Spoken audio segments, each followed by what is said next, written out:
Welcome to a foggy morning here in Vienna, Austria, where in 60 minutes' time, one man will attempt to go where no man has been before, pushing his body and mind to the limit. With the aid of scientific research and meticulous preparation, Kenya's Eliud Kipchoge will hope to run 26.2 miles in under 2 hours, and in doing so, beat one of the great sporting barriers of our time. What light, what future exists if we abandon the quest to discover the very limits of human endurance? I don't believe in a limit. That's what pushes me. To be human is to constantly evolve. Bannister goes streaking forward the mile in 3 minutes, 59.4 seconds. To run faster.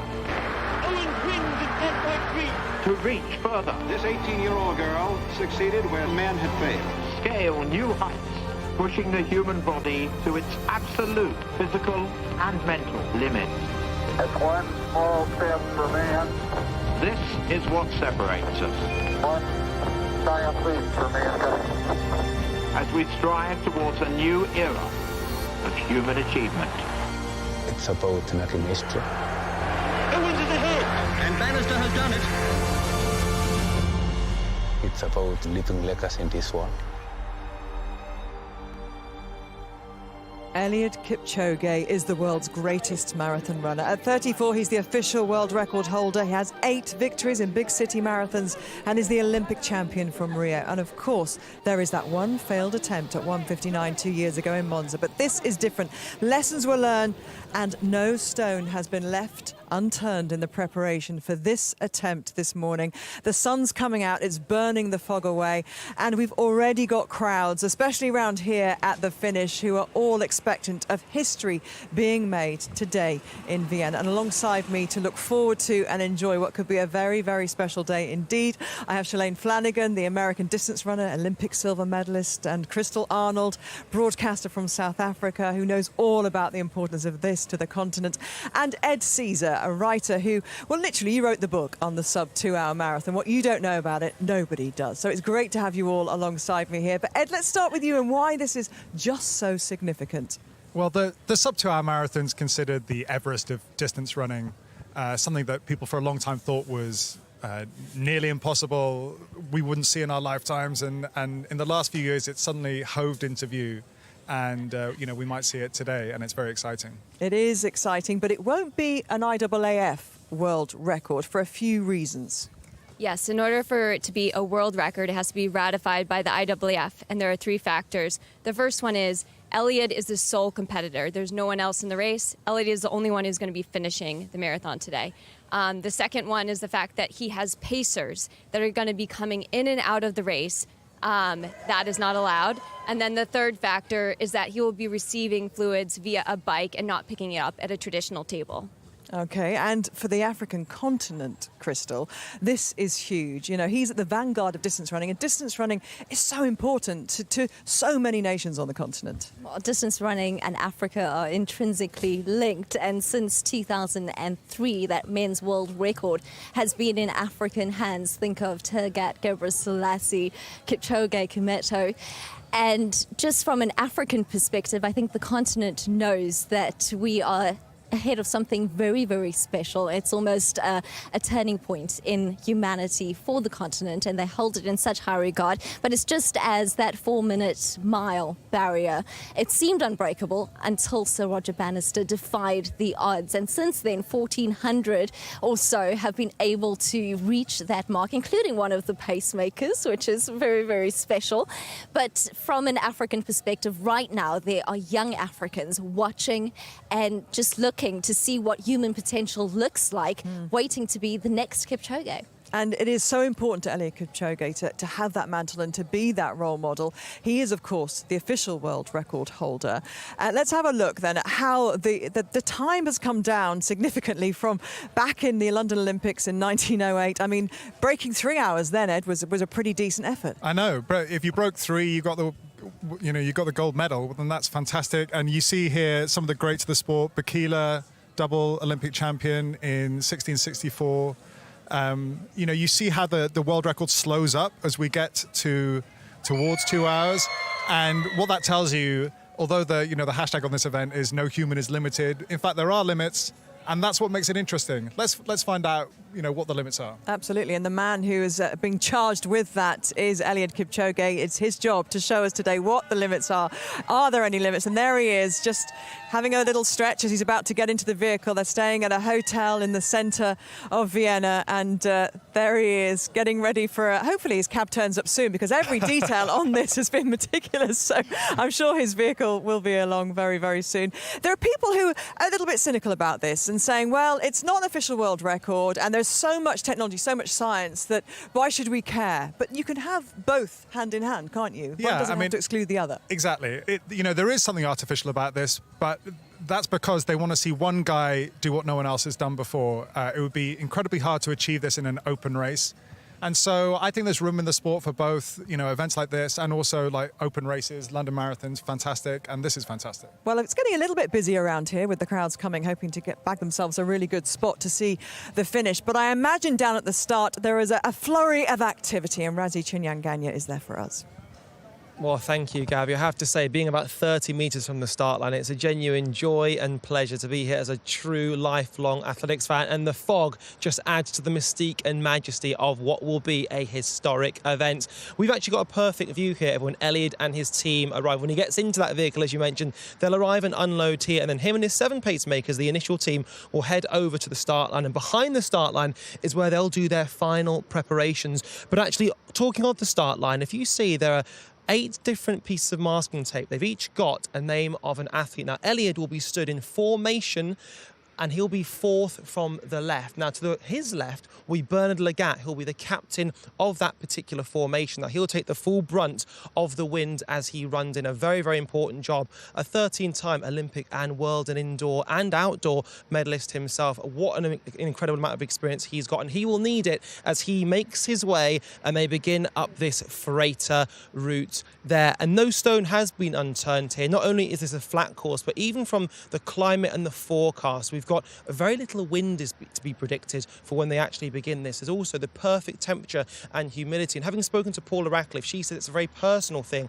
As a marathon runner, it's up to you what you want. And these are exactly the conditions that Eliud wanted. There's also a very, very low chance of rain. So it's perfect conditions, and it's all just setting itself up to be something incredible. But there is only one man really with the cocktail required for making history, with the talent, with the athletic ability, with the experience, with the consistency. I'm of course talking about the Talai clansman himself, Eliud Kipchoge. The last bend in a second, and you'll see the finish line ahead of him. Look at the crowds here. Kipchoge is the champion again, absolutely supreme.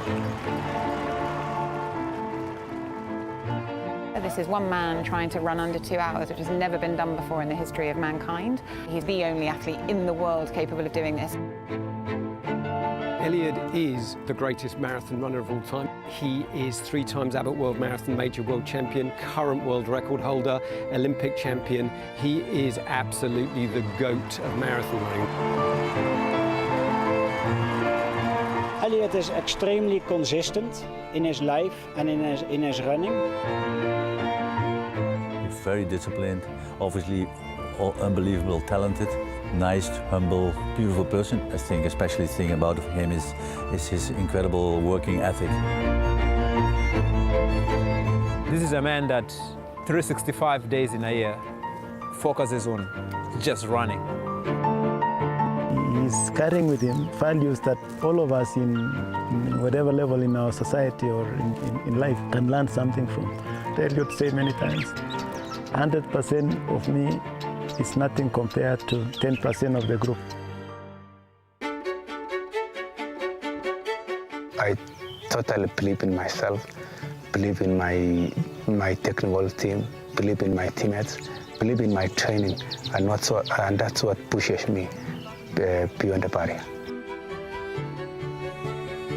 When you see him run and when you see how he glides down the course, and his humility as an individual and that mental strength that he has, a very Zen-like character. And that strength will be a key part, especially when it really starts to hurt. I really concentrate on the time and the kilometers. My real thinking is about the right pace, the right time, and I respect the distance. The 159 challenge, it's about making history. It's about leaving legacy in this world. It's about actually giving information to the whole world that no human is limited. And there he is, the Pratishthan roundabout, one of two on the course with his team, warming up his final steps before he will make his way to the start. And he is, we'll talk about the pacemakers a little bit later, but he is a figurehead. We've talked about his importance and what this means to the continent of Africa. But we could see even coming through there on his interviews and how he behaves. He's such a calm, contemplating kind of man, isn't he? He's a real ambassador for the sport. And he's much loved on the continent. He's a household name in Africa, revered as the greatest marathoner ever. And just to give you a sense of how the African continent is celebrating this particular moment, just last week there was a special service that was held at St. Paul's Cathedral, University Cathedral, and they dedicated the entire service to him, sang special songs. Even the choir was kitted out in INEOS 159 Challenge shirts. So all behind him, and right now as we speak, families are getting together, communities are getting together in support of it. One in particular at the primary school where Eliud grew up.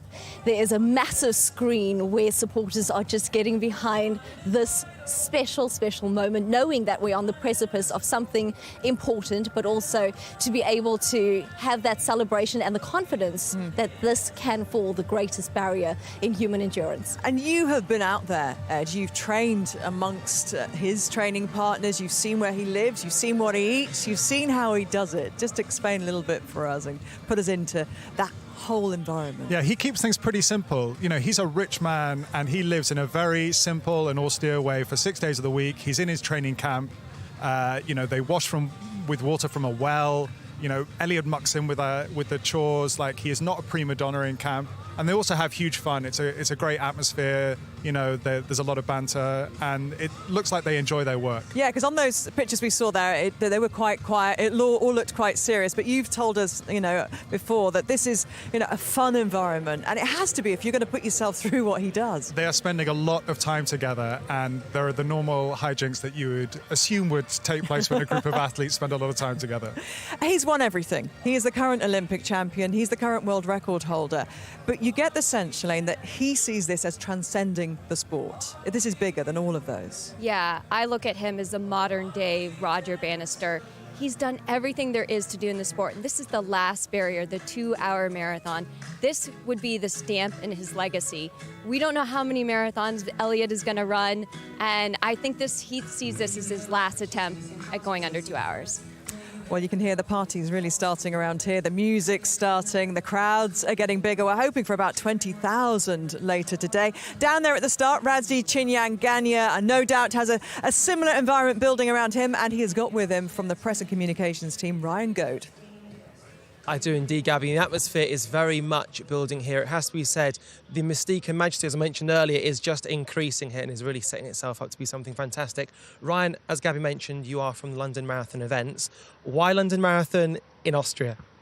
So I think it's been widely reported that originally the plan was to hold this challenge in London.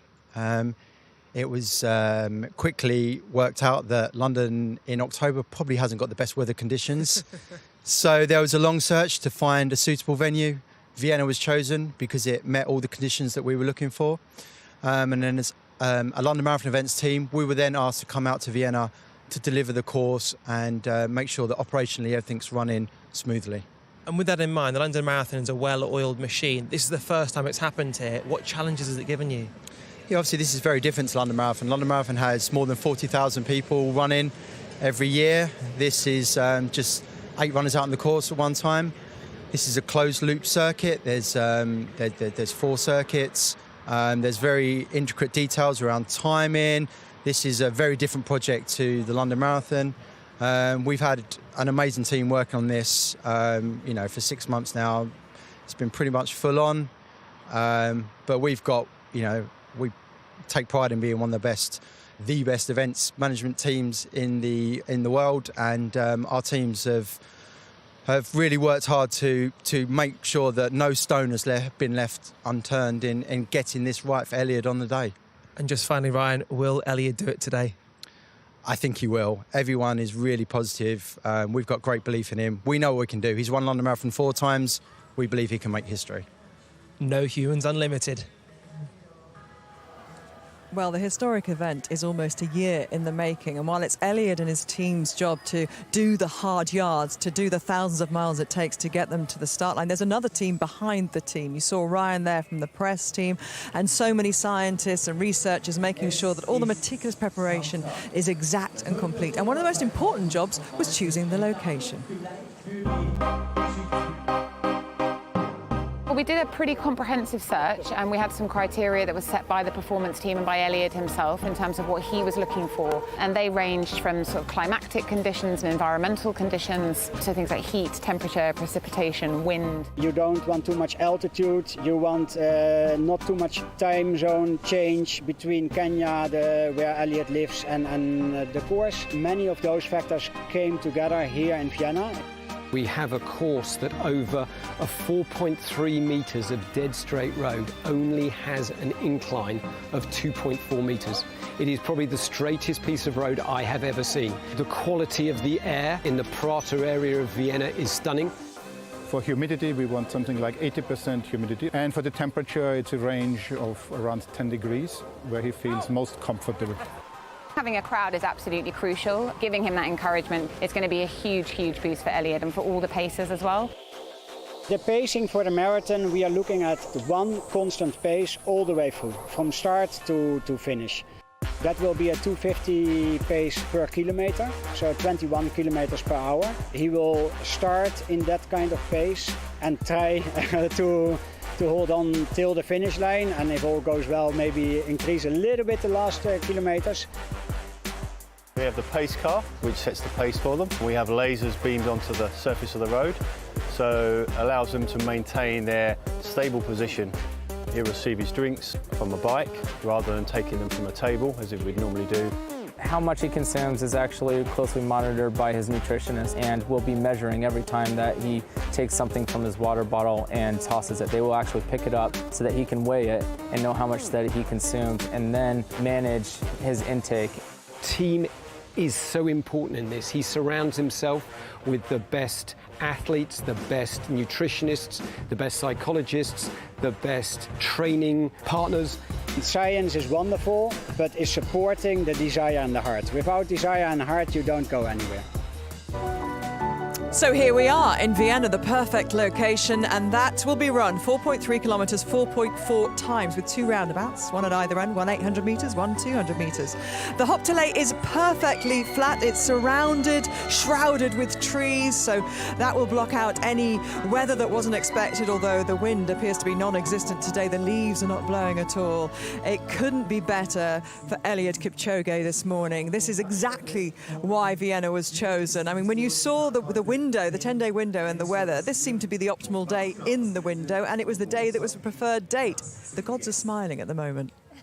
Yes, and I think Eliud is smiling, and I think everyone else here too. We all want what's best for Eliud to see if he can really push himself. You know this track. You've had a little run on it, haven't you? You've been out there. I've blessed my feet on the ground for Eliud and kissed it and said, I hope the marathon gods are with Eliud today.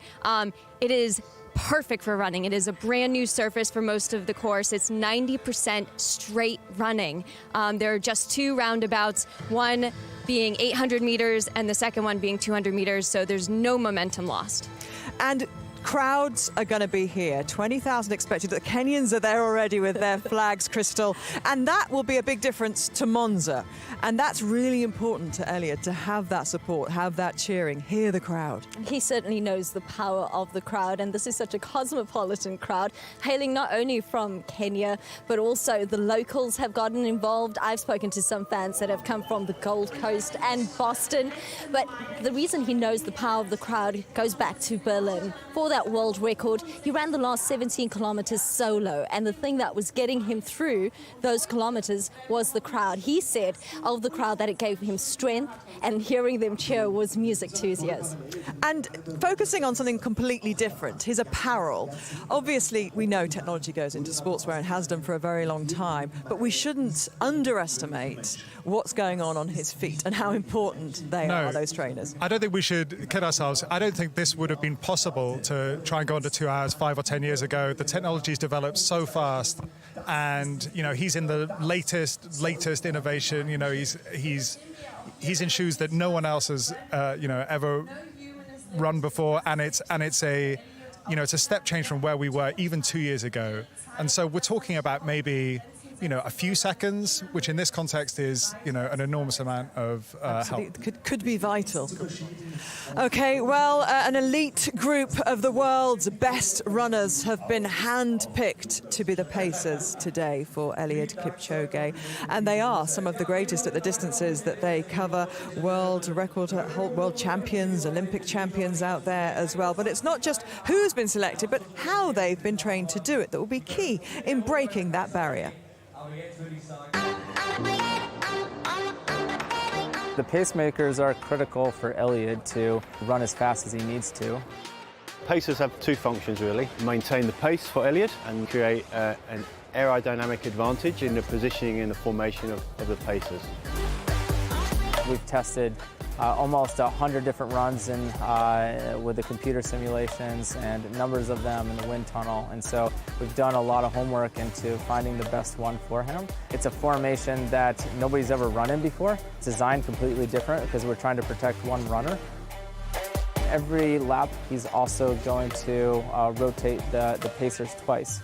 And so as he comes through the finish line area, he will have a new pacer group that rotates in and out, and so that's going to be a significant section for us. We have to do it quickly and efficiently. The pacemakers are of the world's best standard. These are world champions, world record holders, Olympic medalists. Some of these pacemakers already train closely with Eliud and part of Eliud's team, so obviously it's about creating a team and people he's comfortable with. They have to be in tip-top shape, they have to have the right ability, and also Eliud has to trust them. This is actually trying to make history, and making history is that you need somebody who have been there together for a very long time. Each of the formations will have a team captain, and that will be the person that dictates the conversation and talks to the other pacers within the group. Bernard Lagat is one of those athletes we've chosen as one of our team captains. Bernard's a world-class athlete. He's an excellent communicator, very well respected. One of the most important things is to make sure that the pace is going the right way and make sure that the transition later on when other groups come in is going to be smooth as possible. This race is an extraordinary race in itself. It's kind of a melting pot. This is the only race where you can find a 1500-meter runner and a marathon runner playing the same role.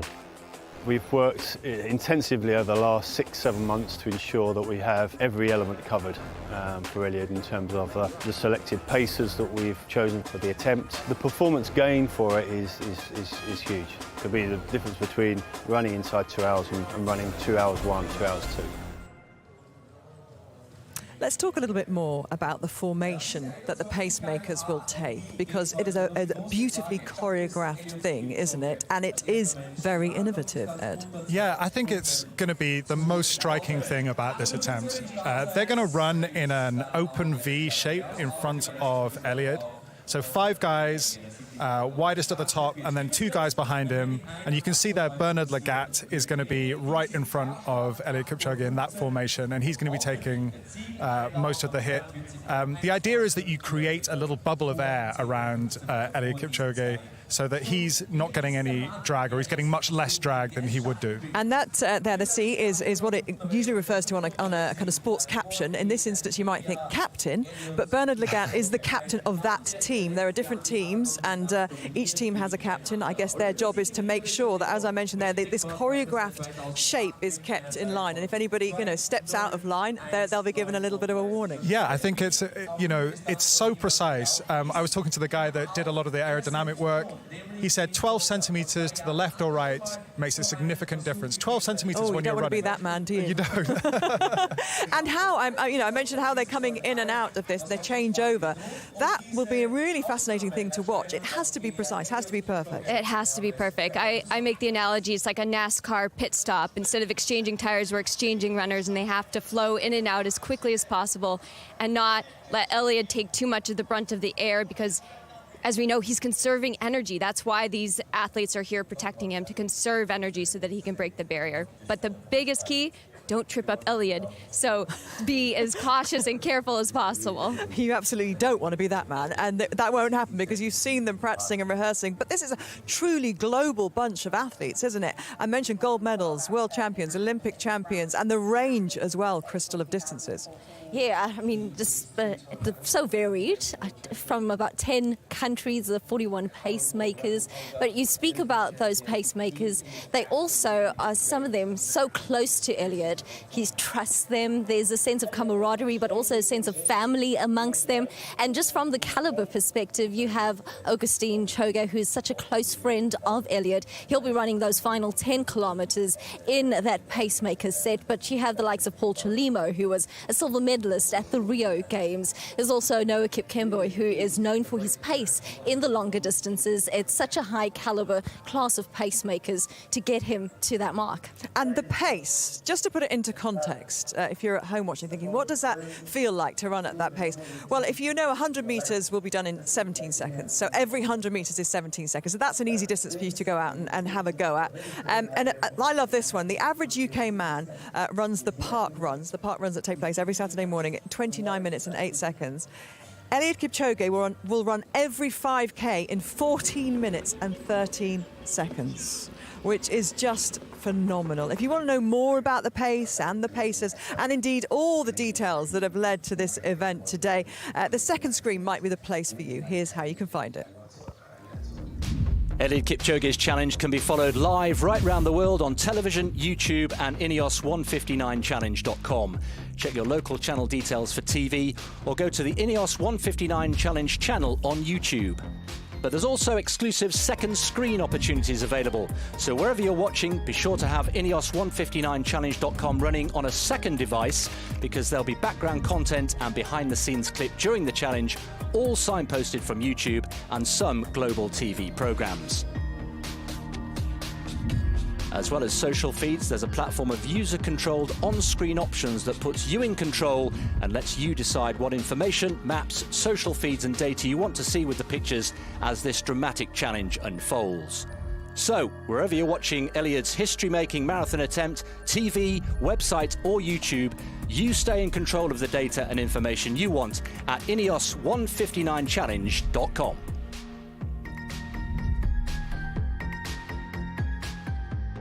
I think the word is interactable. Behind us here, the pace car is looking like it's ready to go. And actually, a lady who jumped on her bike, hot-footed it here, is the CEO of Team INEOS, Fran Miller. Thank you for joining us, by the way, Fran. How are you feeling?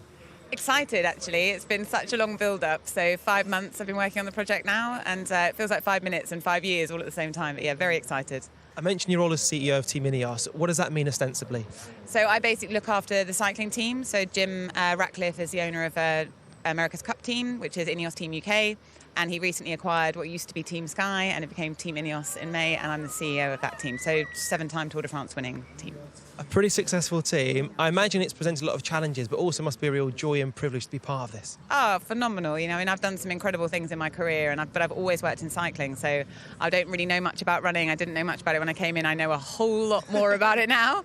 And yeah, it really is a privilege, actually. The more I've got to hear and know and see what Eliud's like as a man and his achievements so far as an athlete, it's, it feels like a huge privilege and an immense responsibility. What can you tell us about the fog? I was slightly surprised to see this. Were you surprised? No, I wasn't, because we've actually been working on forecasting, obviously, for the last, really, really detailed for the last 2 weeks. Then we came into 1 week long-range forecasting. And then as of 3 days ago, we went into the local, very high-resolution forecasting. And we've been working with a Vienna-based meteorologist, actually head of the Vienna Met Office, who last night broke the news to us. Well, yesterday afternoon, at around about lunchtime, said, I think it's going to be foggy, which is one of the reasons we've pushed the start time slightly. And just finally, what will determine success today from a performance standpoint? I think from a performance standpoint that Eliud gets out onto this start line and feels that he has absolutely everything in place, that there's been no stone left unturned, that he feels comfortable, confident and ready to put the best performance of his life in, and that he crosses that finishing line feeling that that's what he's achieved. And will he do it? I believe he will, yeah. So do I. Gabby, what do you reckon? We shall see, Razzie. I know one thing for sure. This guy here is not going to be able to do it. That is the track, which is along the course, and it is available for the public to have a try. That's the pace that Eliud will be going. And that poor guy there, well, he didn't even manage to do a few steps on it. That is how quick it's going. The clock is ticking down. You can see the clock in the corner of the screen there. The final preparations are underway. And in just under 30 minutes, isn't it? Eliud Kipchoge will attempt to make history. He's already attempted it once. He came so agonisingly close. Could this be the day the softly spoken man from Nandi County in Kenya completes a superhuman feat? He's got a bit of an aura about him. Everyone looks up to him. Everyone loves him. He is going to attempt to run under 2 hours for the marathon. It is very hard for people to understand how difficult it is. You train many, many months to the marathon, and you get one chance, and there's so many elements involved. People said it would never happen. You can't really compare him to your average marathon runner. He's the best we've ever had and the best we've ever seen. In 2017 in Monza, Eliud attempted to break the 2-hour barrier. He almost did it, and he ended up with 2 hours and 25 seconds. He actually believed 100% that he was going to do it. So this time, it is not him convincing himself that he can do it, but he knows already inside himself that he is able to do it. The mindset is critical to handle the pain. This is a brutal challenge. Something that the world has said hasn't been possible. It's very hard to maintain a consistent high-level pace. It's a fight. That's something, that whole combination from Eliud that he has physically, psychologically. How do you inspire people to think, you know what, I'm not limited by what the world tells me I can do. This isn't about what isn't possible, it's about what is possible. If he succeeds, this should be one of the sporting moments of the 21st century. Any human being can break what other people think it's impossible. Well, there you go. That man thinks it's possible. He's managing to keep up with the pace at the moment. I wonder how long he'll be able to do that for. Some people having more luck than others out there. Eliud Kipchoge, though, you just saw there, is a man who has a steely determination, an inner confidence, and almost a kind of Zen-like spirit. He's a very calm character, and that was the same in Monza, clearly. That, you know, the person is the same. It's what's going on around him that has changed. Does this feel very different to you, Ed, from Monza? You were there, you saw those preparations. Yeah, they did an incredible job in Monza of trying to control all the controllables, but they'll have learned things from that experience. And, I think the biggest difference here has been the course. The course is very straight. It's perfect for running fast on. There are things that they will not be able to control. What happens in an event like this, there are human carbon-based life forms involved and things can go wrong. So you can control most things, but you can't control everything. Absolutely. And you have to have, what he has inside, which is that determination, that will, that confidence as well. It's what's between the ears that is going to be the difference today, Shalane. I think the biggest factor today is the confidence that he has built. In Monza, he proved he was only 26 seconds away from achieving the sub-2. And then he went on to break the world record. And now he's arrived a different athlete, and I think the biggest difference is the self-belief. And like you said, between the ears, his mentality is going to take him there. That calmness, that's constant for him, isn't it? He never deviates from that demeanour. That is, it's been a signature of his career since he began, and it's that consistency really that has enabled him to have that self-belief and that measured nature that we have grown to love from Eliud. And I think what is key for him is this is actually 17 years in the making. It's his career that has led him to this moment. He's kept consistency with his team as well. Patrick Sang has been there from the start. His physiotherapist has been with him since 2002. So I think all of those elements make up those margins. An incredibly grounded man, isn't he? Now, for any distance runner, any marathon runner, the weeks leading up to the event are so important. The week leading up to the event is vital. When do you taper down? When do you start to change the intake of carbohydrate? Well, when your window for an event is 10 days, that must be a very tricky proposition indeed. It has been some week for Eliud and his team. Copy, we have Mr. Eliud Kipchoge on behalf of the Kenyan Civil Aviation Authority. Best of luck on the 159 challenge and bring him the title.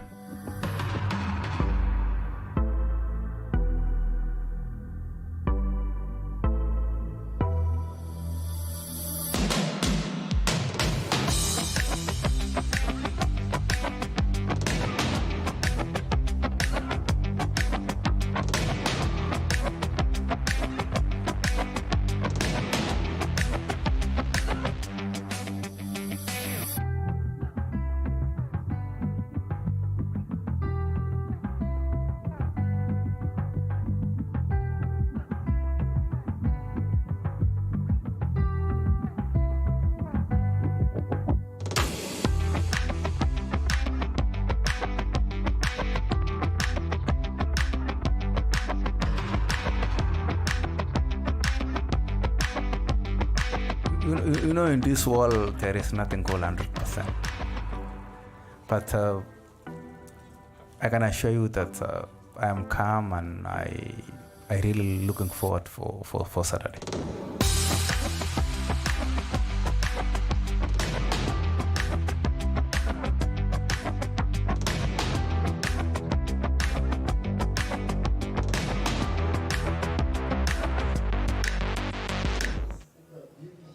The Hauptallee still shrouded in mist, the fog threatening to clear a few moments ago, but it seems to have come back down again. And this definitely wasn't on the cards, was it? This won't be in the plans, Ed. This is definitely not in the plans. You know, it is, I just saw it, it looks like about 90% humidity. They wanted it below 80%. So that's something you can't do anything about. You know, you think you're going to get the best weather, and now you get what you get. It's the right temperature. I think Eliud will probably put this out of his mind and just think, you know, I've still got enough going for this, you know, in terms of the conditions that I can do it. For all the qualities we've just mentioned about his mental qualities, this is where they come into play, because you can't panic about anything. You're here, this is a start line, you're going for it. You have to be adaptable as an athlete. I doubt Eliud is looking at the forecast and saying, oh gosh, it's 90% humidity. I'm sure he's just focused on his preparation and what he's been practicing mentally for the last 3 months. Yeah, and as we know, every single detail has been checked. He's got an incredible team around him who've looked into every detail they can possibly think of. So I guess the final thoughts, guys, are, can he do it, Crystal? One word, yes. I mean, he's the ideal athlete, the ideal conditions, hopefully by the time they start, and the ideal crowd. It won't be easy. It's, of course, a monumental challenge for any human being to achieve. But Ed, do you think he's in the best possible place? Can he do this? I think he can do it. I think the marathon is a brutal sport, and it can, it can humble you, as Bill Rogers once said. I really hope that he does it just for him, because this is something that he really wants more than anything. Shalane? He is such a joy to watch. So regardless of the outcome, I truly believe he can. But regardless of the outcome, he's just such a joy to watch. Thank you so much, guys. Well, one thing's for sure, we here, and I'm sure you all at home as well, wish him all the very best. I think my message is just good luck.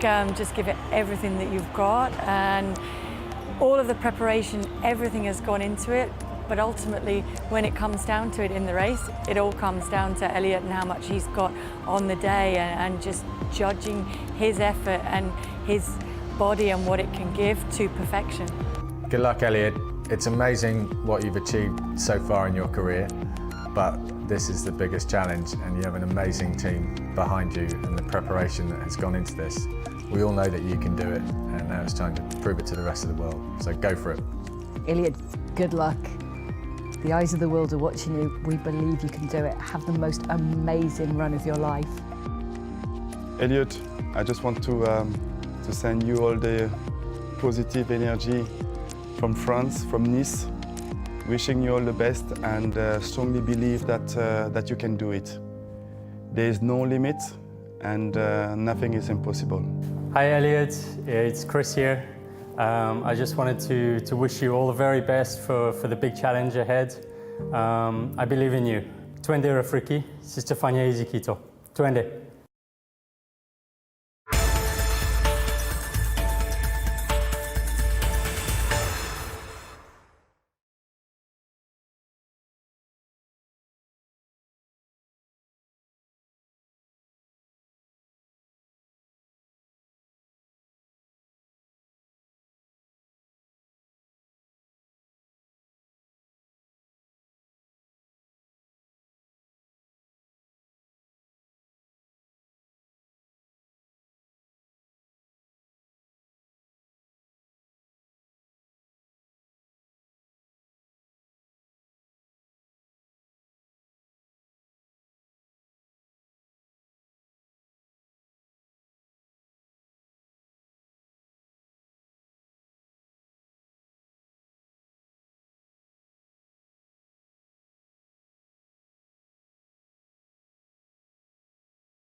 Good morning and welcome to a foggy Vienna in Austria, where in 15 minutes' time, one man will attempt to go where no man has been before. That man, Eliud Kipchoge, pushing his body and mind to the limit with the aid of scientific research and meticulous preparation, will hope to run 26.2 miles in under 2 hours. And in doing so, one of the great sporting barriers of our time will have been conquered. What light, what future exists if we abandon the quest to discover the very limits of human endurance? I don't believe in a limit. That's what pushes me. To be human is to constantly evolve. Bannister goes streaking forward, the mile in 3 minutes, 59.4 seconds. To run faster. Owens wins in 10.3. To reach further. This 18-year-old girl succeeded where men had failed. Scale new heights, pushing the human body to its absolute physical and mental limits. It's one small step for man. This is what separates us. One giant leap for mankind. As we strive towards a new era of human achievement.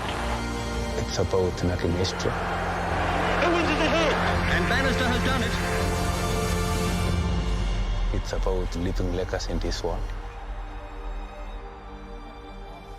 Eliud Kipchoge is quite simply the world's greatest marathon runner. At 34, he's the official world record holder, has 8 victories in big city marathons, is the Olympic champion from Rio, and of course there was that one failed attempt at 1:59 2 years ago in Monza. But this is different. Lessons were learnt from Monza, and no stone has been left unturned in the preparation for this attempt at running a marathon in under 2 hours. You can see behind me the crowds have been here for a few hours. They want the vantage spot because up there they're hoping that when he crosses the line, the time will start with a 1. You can see alongside me I have an international panel of experts to reflect the international nature of this event. Shalane Flanagan is an Olympic silver medalist distance runner for the USA.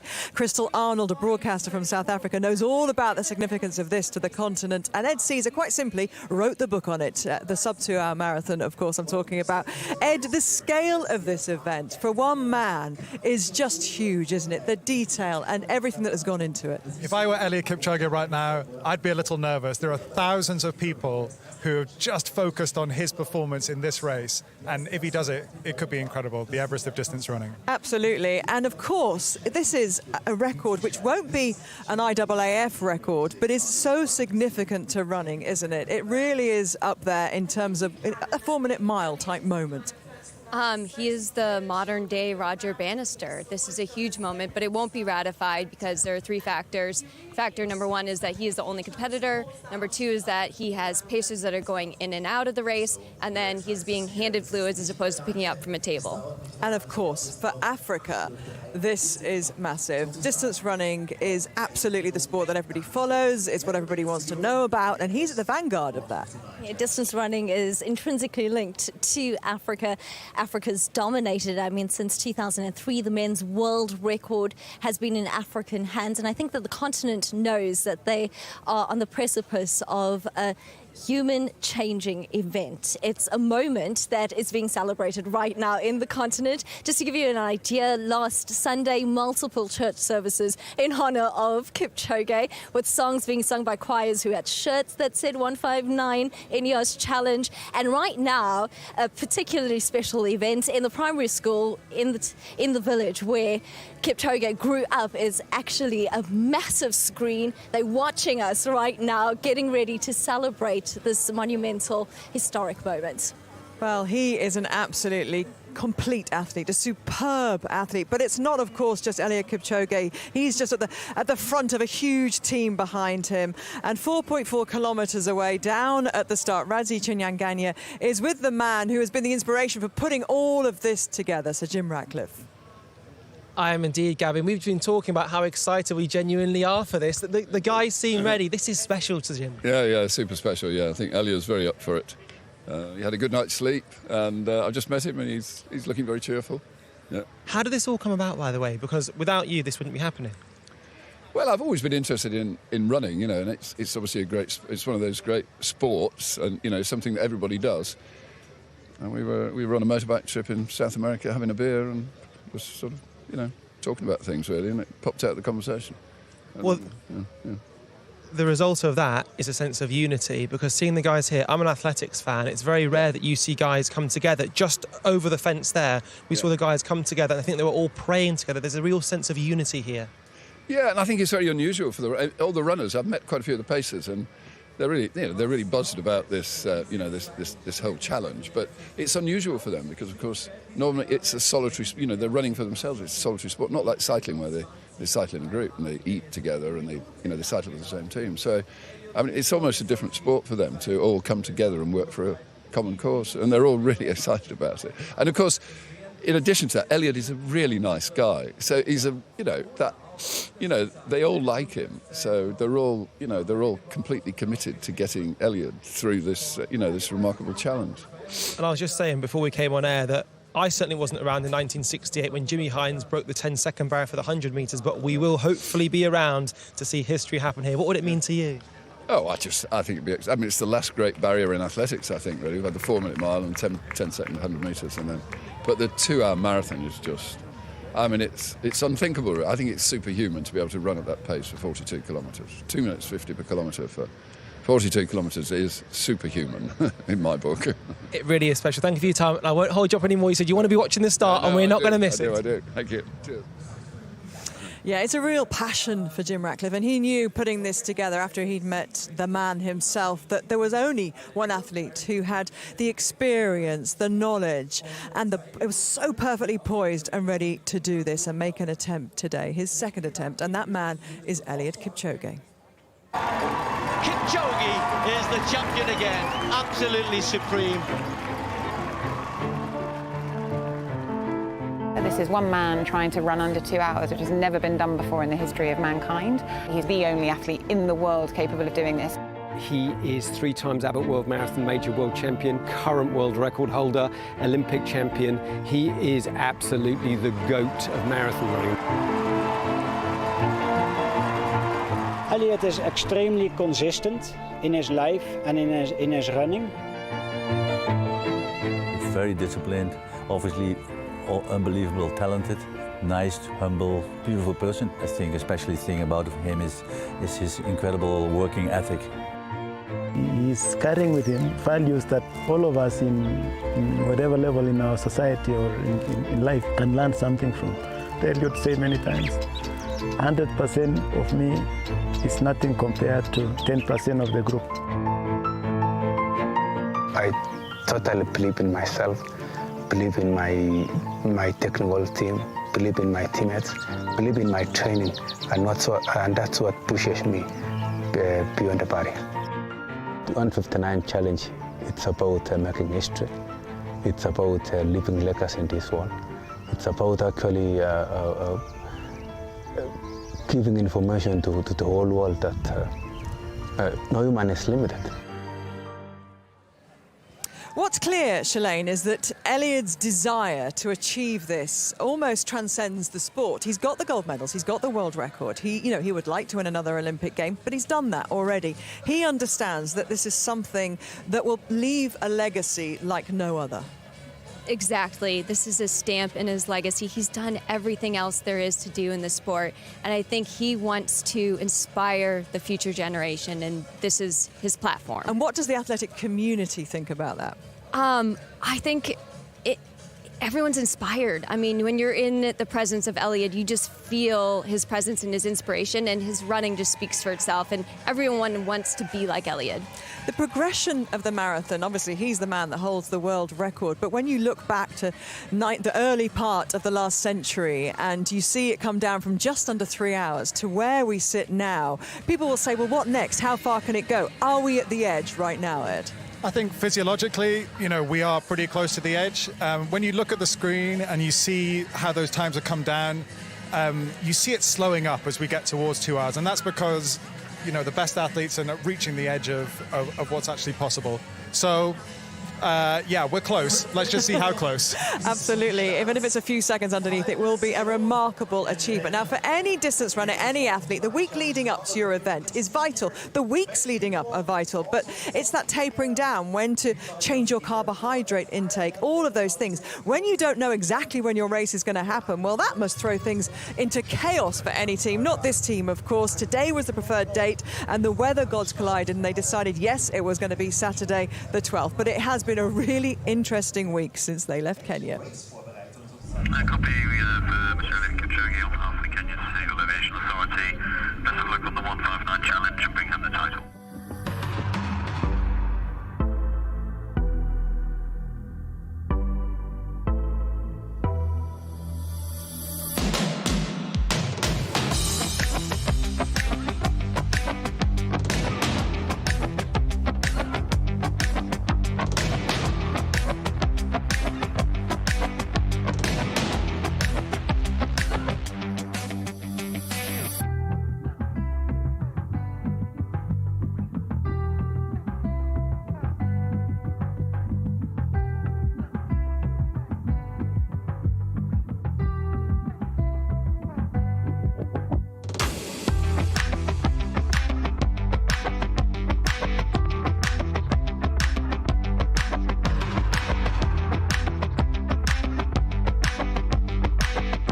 You know, in this world, there is nothing called 100%. But I can assure you that I am calm, and I really looking forward for Saturday.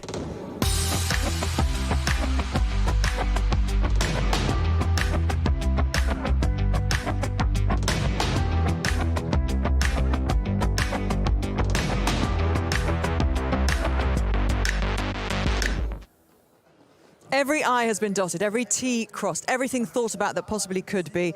Ed, is he going to do it? Well, the marathon is a brutal sport, and Bill Rogers said it can humble you. I feel like he has a very good chance, but anything can happen, and I'll just keep my fingers crossed. And the weather, the fact that it's foggy today, Shalane, a little bit foggier than expected, you know, it throws another little doubt maybe into the minds. And this is not a foregone conclusion. No, I hope the marathon gods are smiling down upon Eliud today. He is such a joy to watch, but I think the factors of the weather, I don't think is going to play into the actual result. So, dying to see how the formation works, how the technology works today. It is going to be a fantastic watch. I'm going to hand you over now to our commentator, Chris Dennis.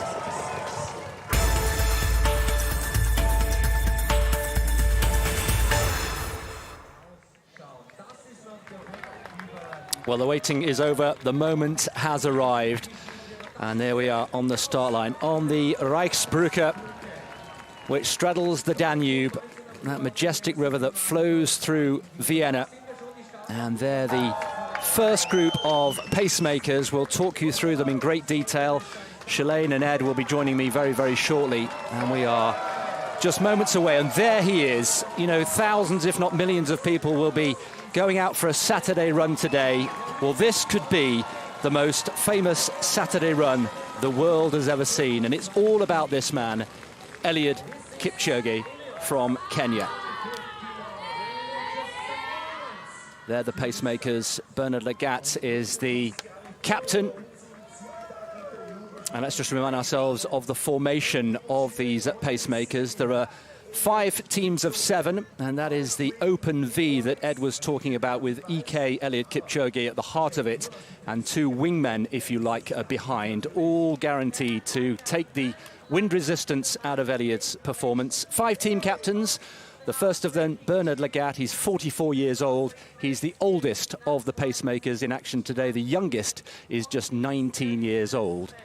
And this first group will take them through to the first 3 kilometres. The current weather, well, almost perfect. A little bit more humid at 90% than was expected and was wanted, but Eliud Kipchoge, I'm sure, will be able to cope with that. So we're into the final few minutes before countdown. What on earth is going through the mind of Eliud Kipchoge? How quickly, how fast is his heart beating? 5.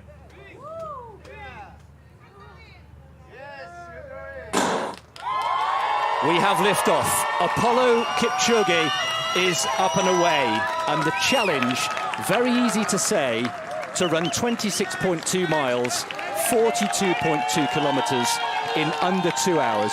Very easy to say, rather more difficult to achieve, and they're on their way on the Reichsbrücke, travelling over the Danube, and they will be heading into the Prater very, very shortly indeed.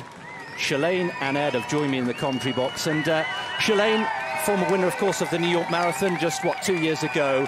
In these early kilometres, what's most important for Eliud?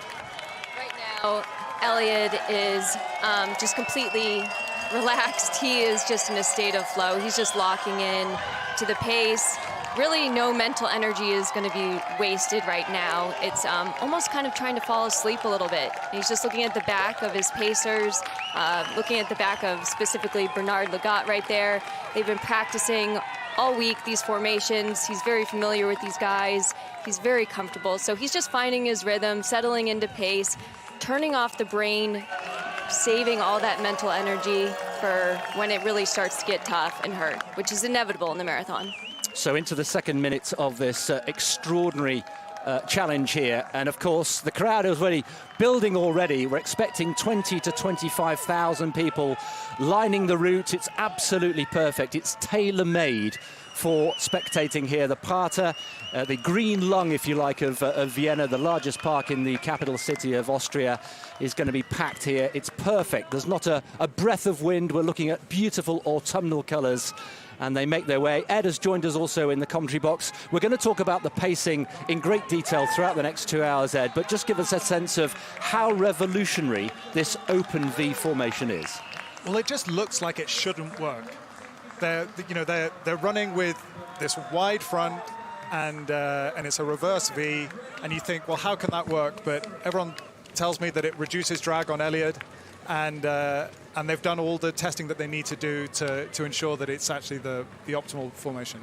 Two men behind, of course, as we've said, and we'll introduce you to the new teams as they come and go. The drop-in, drop-out function or system is going to be absolutely key, so we'll be making sure that we talk you through that. But essentially, in terms of formation, it's two at the front, two behind them, then the captain, and in this case it's Bernard Lagat, the multiple world and Olympic champion. There he is, centre picture, with all that experience at 44 years old. Eliud, of course, in the white, right at the heart of it, and then the two wingmen behind. And the way they come in and out will be absolutely key. Shalane, the magic figure of 250-something has been achieved. It means they're through the first kilometre. Yeah, I mean, they look relaxed like they should, right? They look amazing. Absolutely fantastic. Now, here we go. Look, the first kilometre completed, 41.2 to go. The speed at which they are travelling is quite extraordinary. We saw before the race started, the challenge started, the treadmill with various people trying to have a go. And I have to say, Ed, I'm sure you're the same. I've actually been on a treadmill at sub-2-hour marathon speed. I lasted about 40 seconds. They had a couple of people standing behind me at the back to make sure I didn't fall off. It's going that quick. Shalane, let's talk about all the ingredients that need to go into producing this phenomenal feat. A lot of people, including Haile Gebrselassie, have likened it to a recipe, if you like, for making the perfect cake. And I know you've written a couple of cookery books yourself. So let's just talk over the next couple of hours about the various ingredients we need to make sure that this perfect cake, this sub-2-hour marathon, is achieved. And I guess the first thing we need to talk about is the main ingredient, a world-class athlete in tip-top condition. So, as an athlete, what makes Eliud so special? Well, I look at Eliud, and his career started as a track athlete. He has this background and pedigree of being a phenomenal track racer. I believe he's run about 12:48, I believe, in the 5K. He has won 11 of his 12 marathons. He's run London 4 times, Berlin 3 times. He's won the 2016 Rio Olympics. He has every accolade there is to his name, and this is really the last barrier for him.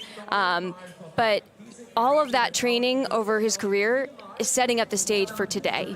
All of that training is accumulated into hopefully a phenomenal performance.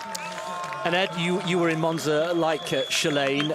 What are the improvement points, do you think, essentially, when it boils down to it? That was a terrifically successful experiment. it needs to be bettered here in Vienna today. What are the key things that need to be improved, do you think? I think the course is slightly better. It's straighter. And turns are one of the things that hurt you in terms of time. I think that this pace formation could make a big difference. They're also wearing the most advanced shoes, so that's a difference. The intake of carbs, which he gets through a drink or a gel that's taped onto the bottle, that's been slightly refined.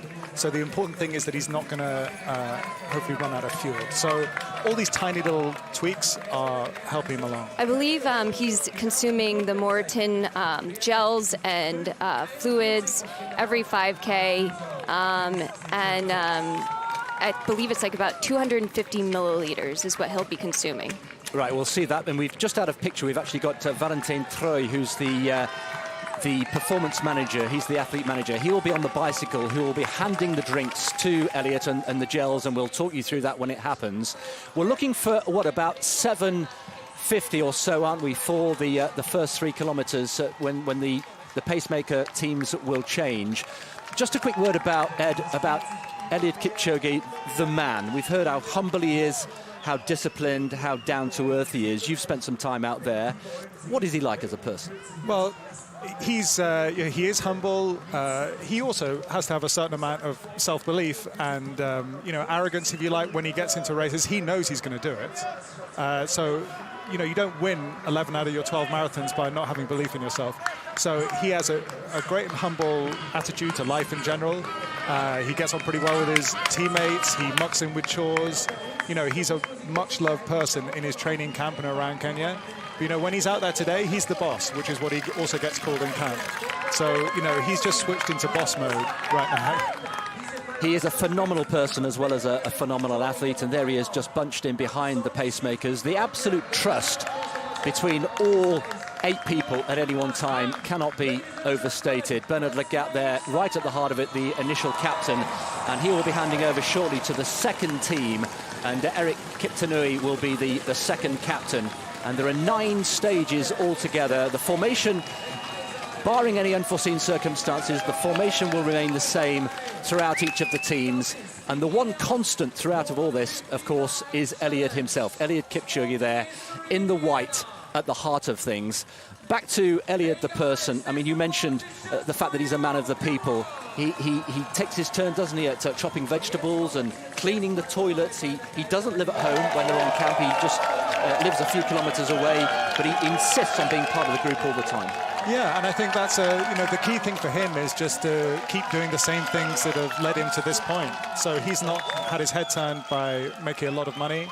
His family live in quite comfortable circumstances, and he doesn't most of the time. So there are a lot of different athletes that might have dealt with that a different way. But his way is just to keep on doing the same simple things that have got him to this point. You mentioned his family. Shalane, we've got his wife and 3 children here today. It's a first, his wife Grace, and they're all watching him live in a marathon, in this case a challenge, for the first time.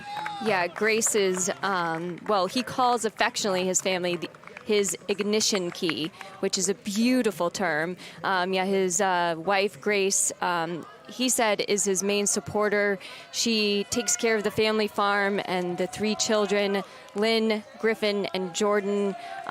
He finds that his family is his inspiration and plays a huge role in what he's able to do. And I believe this is the first time his family has traveled to come to one of his races. So I think he wants to make sure that they're part of something historical today. And so I'm sure they're extremely nervous. As a family member watching my family compete, it's always easier to be the athlete than actually being the supporting role.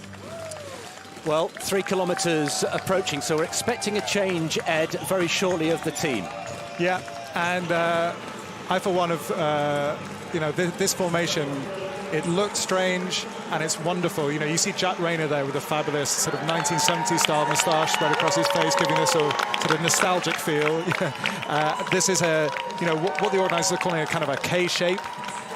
Or a Y shape. Or a Y shape, I guess. But we have these 2 tail gunners here, and and all of it is to do with creating a little pocket of air around Eliud. You'll see on the left of screen there that there's the green laser. This is the laser pacer, and we are actually at the finish line, of course, waiting in less than 2 hours time now for the crescendo, the climax of this race, and the pacers and Eliud are just about to go in front of us for the first time, and I can tell you the atmosphere out on the course is absolutely electric. There is Valentin Troy on the bicycle, just tracking them, keeping a safe, respectful distance. And we're keeping an eye out here for the first changeover. They're going to go past the finish line, what will be the finish line later on in the challenge. And there is the laser pacer, if you like. That is the pace that will bring him home inside 2 hours. And Ed, we're approaching the time for the phase changeover. And as I think Shalane was likening, here we go. Shalane, talk us through this. Yeah, I was likening it to in the US, a NASCAR pit stop where we change out tires, fine-tune the machine. Same thing goes here for Eliud. He's switching out and getting fresh runners that are hopefully smoothly transitioning into formation so that Eliud can just draft and conserve as much energy as possible. Well, you can see there Bernard Lagat just giving a little hand clap, and he just peels away.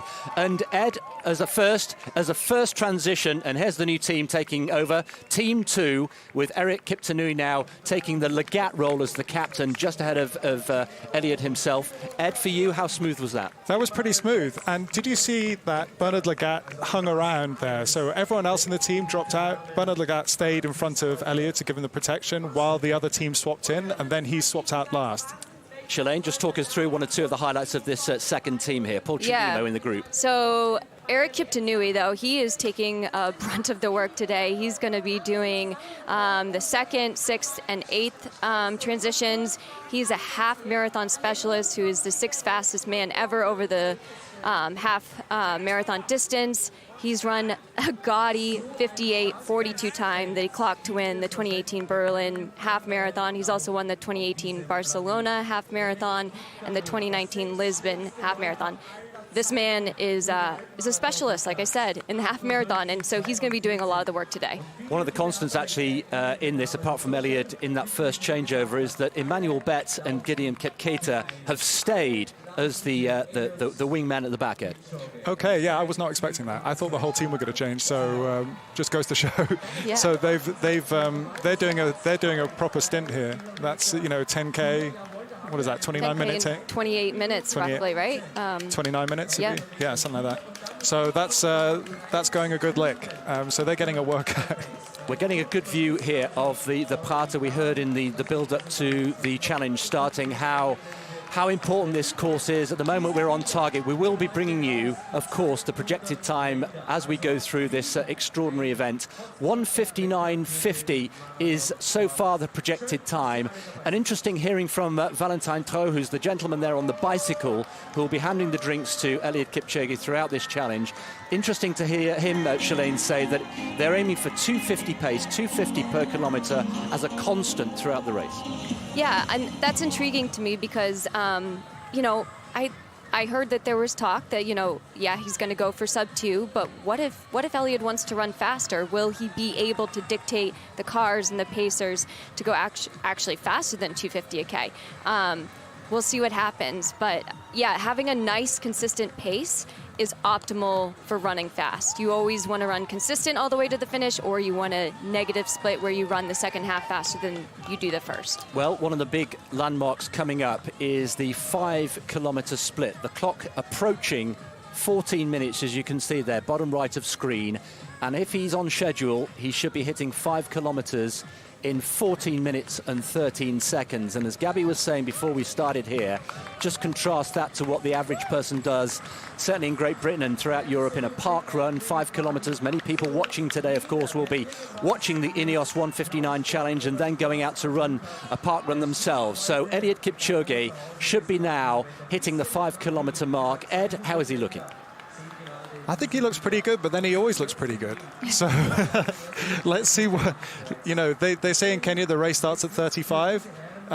If he's still looking good at 35, I think he's got a great shot. But one of the tells that you have with Eliud, if we can see him, is that sometimes he looks with his thumbs when he's very relaxed. He looks like he's brushing lint from his, lapels of his tuxedo jacket, perhaps. You get this beautiful rhythm, and he's slightly in trouble when he stops brushing lint. So, right now, he looks super relaxed, and it doesn't look like this pace is hurting him too much, but let's see how he goes. Absolutely, long way to go. And Shalane, for those people perhaps who've never seen Eliud race before, in the final stages, when most of us would be on our knees, and I think all three of us in this commentary booth have run a marathon ourselves, that's the very time when Eliud breaks into a smile. He does. It is counterintuitive. When he is hurting most, he has a giant smile across his face, and people think like, oh, what is he giggling at? Like, what is going on here? But that's his way of trying to trick his brain to lean into the hurt and to try to not recognize the pain that he's putting himself through. But that is the telltale sign that everyone knows when Eliud is hurting, he's actually smiling. I also think he might actually do that when he's in a very close race as well. Sometimes I remember he was in this big fight with Wilson Kipchoge in the London Marathon, and he shot him a big smile when he took it near the end. That would be intimidating. Well, we talked about Eliud the athlete, we've talked a little bit about Eliud the person. Of course, a factor, and we go back to our little metaphor of the cake and what all the ingredients that go into make this. We're approaching the first of the roundabouts here. This is the Lusthaus. This is the smaller of the two roundabouts. So essentially, in image terms, we're looking at like a dog's bone, if you like, with a straight piece along the middle, which is the part of the Hauptallee, and they're now going around the smaller of the two roundabouts, the Lusthaus, and in the middle of that is a former hunting lodge, and it was badly bombed actually during the Second World War and then rebuilt in 1948. There it is, there is the Lusthaus, and it's now, Shalane, a place to grab coffee. It's a cafe and a restaurant, and I think we may all be going for breakfast actually afterwards, and maybe Eliud would join us. Yes, I think it's important to note too, with these lines that you're seeing in the road, that these lines are actually for Eliud, that he does not cross over the line, because if he did cross over the line, he would technically be DQ'd because he'd be running less than the marathon distance. So these lines that are in the road are not for the pacers, they're for Eliud to make sure he doesn't cross over. You can just see the first time that fluid has been passed to Eliud. You can see him in the white, just shielded by the pacemakers, taking on board the vital fluid and gels that he needed. Then he's handing it back to Valentin Troy, and now what happens? So interesting, he was handed off at about 6K instead of 5K, but that may be more just the logistics of getting around the actual roundabout. But yeah, he just handed, I believe, one bottle, maybe a gel. We've heard that he's going to be taking in gels and fluids, so. Okay, you can see the recent splits there. The 250 mark in green means that he's on schedule for a sub-2-hour marathon pace. 252 and 251 in the red means he's just outside. He's been twice on target and twice just outside. Overall, look, 8 seconds inside. It just shows us, Ed, even in these early stages, just how challenging it is. Yeah, I mean, they want to run even splits, but it is impossible to run completely even kilometers one after another. So what we're talking about here is someone trying to, get as close as they can to 250 for as long as possible. As things stand, he is 8 seconds in. The speed here, it's worth, Shalane, just reflecting on this and just trying to put it into some sort of layman's terms. He is going to be running, or trying to run, consistently at 13 miles an hour, 21 kilometers an hour. Extraordinary. We were trying to think last night, weren't we, over dinner, about an everyday example of what that speed looks like. And in London, where I come from, the average speed, I think, of a London bus and traffic in central London is only about 8 miles an hour. Have you thought of something that will illustrate that? Yeah, I mean, same thing. I think about, what cars would roll through a neighborhood and through my neighborhood, and thinking that Eliud's running as fast as the cars rolling through my neighborhood. It's mind-blowing. I challenge people to go out to their local track and just run one lap, 400 meters of the track in 68 seconds. I bet you not many people can do that. So that just goes to show, and Eliud has to do that. 105 times. Yes, thank you for doing the math. 105 times. Yeah, we can break this down in so many ways, can't we? Yes, one lap of the track, if you go down to your local track, 68 seconds. And he has to do that 105 times. And as we heard earlier on, each 100 meters in 17 seconds. And he will be doing that 422 times. Let's get a view of the next pacemakers, the next group of pacemakers, Team 3, who will take them through 8 kilometers to 13 kilometers, are waiting here. The captain of this team will be Brett Robinson, and it features all 3 of the Ingebrigtsens. This is really remarkable. You know, it was very fun to have all three of these Ingebrigtsen brothers from Norway in the same 5,000 meters, race, and now they're all part of the same team here. This is one of the really cool things about this event, is that people come from 10 different countries, and they're all part of this one project. The story of these brothers is remarkable anyway, that they're all world-class athletes. So to have them all in the same team is really something here. Yeah, and the Ingebrigtsens just came off of the World Championships in Doha, where they competed in the 5,000 meters and 1,500 meters and had a great World Championships. Maybe we're hoping to come away with more medals, but they've extended their season to come here and help Eliud, and I think that's tremendous. The last K, the 7th K, was in 2:48, so we are under prescribed schedule right now. Yeah, and just a couple of seconds makes all the difference. So we've just given ourselves a little bit more margin for comfort here. 10 seconds inside sub-2-hour pace so far, and we're heading towards the 8-kilometer mark. Ed, just a little update on what we read into the facial expression and the body language of Eliud himself. Yeah, I think he looks smooth. It doesn't look like he's hurting too badly. This will be a tumult of exertion. There's just no other way to look at it. He's going to spend 2 hours working really hard, but what he's trying to do is tamp down those feelings. Shalane has actually done this, at a professional level and won big marathons, and I wonder what it actually feels like when you're in this situation. Yeah, these early stages, I'm thinking all about conserving energy, because it's inevitably going to get hard, but you're always hoping that you're having an on day and that the hard doesn't get hard to the very end. No matter what, once you hit about 30 to 35K, reality sinks in that you're running a marathon and that you're running very fast. And Eliud is attempting unknown territory. Each step that he's taking is towards history. He is racing the clock and running towards history. So there's a lot of motivation to nail this and get it dialed in. And here we approach the third transition here. Team 3 just about to take over. The captain, Brett Robinson. And again, we'll introduce you to the members of Team 3, but it's again another very smooth transition. There we can say Henrik Ingebrigtsen, Philip as well, and Jakob, centre of picture, all fresh, as Shalane was saying, from the World Championships in Doha. Again, marks out of 10, Ed, for that transition. I think that one was the best one yet. Agreed, that looks so smooth. It could be the fact that three brothers are so accustomed to running together, but that looked really smooth. And the crowd appreciated it as well. You can hear them tapping on the sides there, absolutely fully dialed in. So let's introduce you to this new team. Team 3, remember there are 5 teams in total, and we've not got 1, but 2, but 3 Ingebrigtsen. Shalane, just pick out 1 or 2 of these for us. Well, so Brett Robinson actually is the team captain. He's the Australian. Oh, Henrik.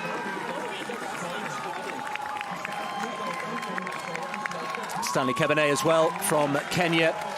There are 15 Kenyans across the 41 pacemakers. There is Philip Ingebrigtsen as well, the middle brother, and Jakob as well. Jakob is the youngest of the 3 Ingebrigtsen brothers. And then we also have Brett Robinson, who I said is the team captain. He's from Australia. It's quite a collection, isn't it?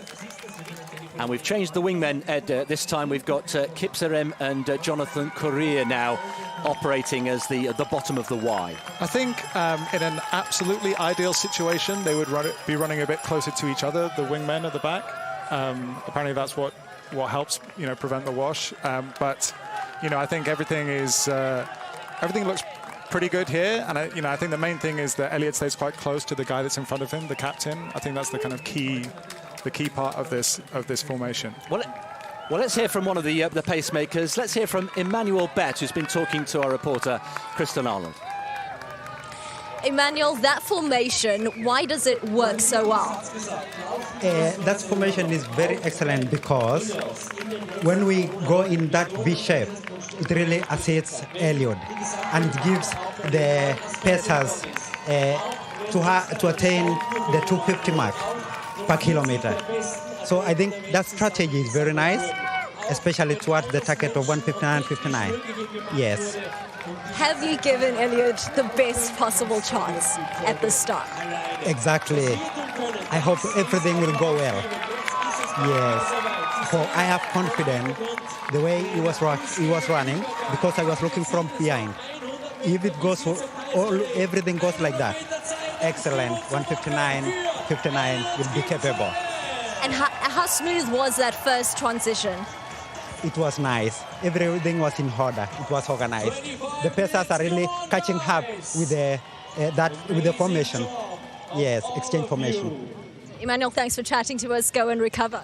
Thank you too. Thanks. Bye-bye. Bye-bye, Emmanuel. Yes, his work is done for the day because he took on the first two teams and was one of the two wingmen. So Emmanuel Bett has done a great friend. There we've just got a great shot of the Hauptallee, the main stretch. And it's worth just reiterating, Shalane, that 90% of this entire course is flat and straight.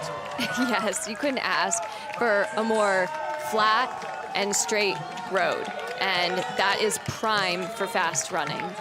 Anytime you have to make turns is when you actually are slowing down, so they've minimized the amount of turns. The target time holding up pretty well. We've been hovering between 8 and 10 seconds inside sub-2-hour pace. So far so good. And Ed, the next real milestone will be the 10-kilometer mark, and sub-2-hour pace would put him in, what, 28:26? Yeah, which is a pretty tidy 10K. And he's got to do it 4 and a bit times. Do you mind me being rude and asking what your best 10K time is? My best 10K time is 37:22, I think. So I have, I would be going some. I wouldn't make 500 meters with these guys. Shalane? Mine is 30:22 from the Beijing Olympics. So, yep, not even close. Well, you're just better than me, Shalane. Yeah. So approaching 10 kilometres, we'll be there in, what, a minute and a half. And just a word about this wonderful Hauptallee. You can see there the chestnut trees that line. It provides a natural protection, doesn't it? As well as being highly beautiful, particularly at this time of year. But any sense of any wind is really protected by these wonderful chestnut trees. The Prater Park, they call it the lungs of Vienna. Yeah, the green lungs. That's such a beautiful term. But yeah, it's the trees are literally oxygenating the air, is protecting from any potential wind. However, you don't see any of the leaves moving outside today. It is still as can be. I feel like with the fog and the leaves on the turn, and we're in Vienna, it feels like a kind of Cold War thriller. It's got this feeling of sort of mystique about it today. Like yesterday was this gauzy sunshine, and it was very beautiful. A lot of families out in the park and people running up and down the Hauptallee, and today feels like, there's something going on. Mystical, yeah. Yes. Well, we've got the Riesenrad, which is the Ferris wheel. We may get a glimpse of that at some point during this challenge, but that's at the far end, and that's the iconic Ferris wheel that appeared in The Third Man, written by Graham Greene. So there's historical references all around this course, and hats off to the research team who scoured the world. We heard at one point that perhaps London was being considered as the main venue to hold this challenge, and as we've heard, no stone was left unturned in terms of searching for the ideal venue. I think we can see today that they've got it spot on here in Vienna. It really is the most naturally appropriate venue for this. Just have a moment here to think about how good this looks. Take away how fast they're running. These guys just look incredible, especially when you get that, the front-on shot, and you see these guys running so fast, 13 miles an hour, and the kind of ease in the stride. I think, Philip particularly and Jakob look so good when they're on the... They make it look so easy, don't they? But reality is they've worked so hard to make it look so easy. They've just upped the pace a little bit. We're actually 13.3 miles an hour. And we should also say that we've mentioned how world-class all of these pacemakers are. Just the sense of privilege to be included and invited to take part. You really feel that from the chats we've had with the pacemakers. Well, they definitely are here because they want to be here. No one's forced them. They're here, they're here because they wanted to be involved with this. And I remember from Monza, that feeling afterwards, it was a near miss. There was still kind of a party atmosphere. Oh, for sure. When he finished, I don't know if you remember, but they lifted Eliud and carried him on his shoulders. They all idolize and look up to Eliud, and I think they look at this as a chance to be a part of history today. And, it's a beautiful opportunity to help someone that we know can transcend our sport. One of the things about it is, I think, we touched on this a few times. You know, Eliud is part of a team. He does train with other people, but when it comes down to it, you start on the start line and you're on your own. This feels more like a kind of Ryder Cup moment, or it's a team moment in a sport that doesn't normally have teams. Yeah, so they're looking to be a part of something bigger than themselves today. And also quite fun to run. You don't want to be the guy that messes up, but also quite fun just to run with nothing personally on the line for you yourself. You're just running for someone else. I think actually that might be quite of a stress relief. It is. I mean, it's a thrill. It's nice to have that motivation to run for someone else and really allow them to fulfill their dreams because you helped out. That's a great feeling. Well, they're going round the second, the larger of the two roundabouts. This is the Praterstern, which is at the northern end of this dog bone that we've described the course as. And the crowds, again, really thick, several deep on all sides. And I have to say, here on the Hauptallee itself, the atmosphere is absolutely electric. We're going to bring you the latest splits per kilometre as soon as we can. But so far, so good for Eliud Kipchoge through 10 kilometres on sub-2-hour pace. And if you're just joining us here and wondering what's that funny laser green line, that's the line that is guiding the pacemakers on sub-2-hour pace. That will get them inside 2 hours on 1:59.59, or even better, we hope, Shalane.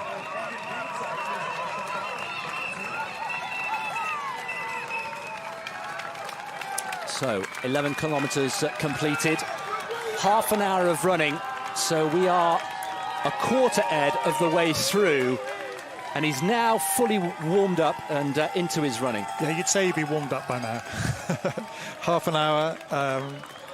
I mean, all he's hoping for the first 3 quarters of this is to keep on schedule. You see sometimes the kilometre splits drift out for a kilometre, then they come back. I think he won't be too worried about that. What you worry about is if they start to drift inexorably. But he'll be thinking right now, this is, he's on schedule, and he doesn't look. I don't know what you think, Shalane. He doesn't look like he's having too much trouble here. Oh, no. I mean, well, first of all, Eliud is just a beautiful runner. And even when he does break down, it's very, very small increments. But the fact that he's within seconds of his goal predicted time right now is not a big factor.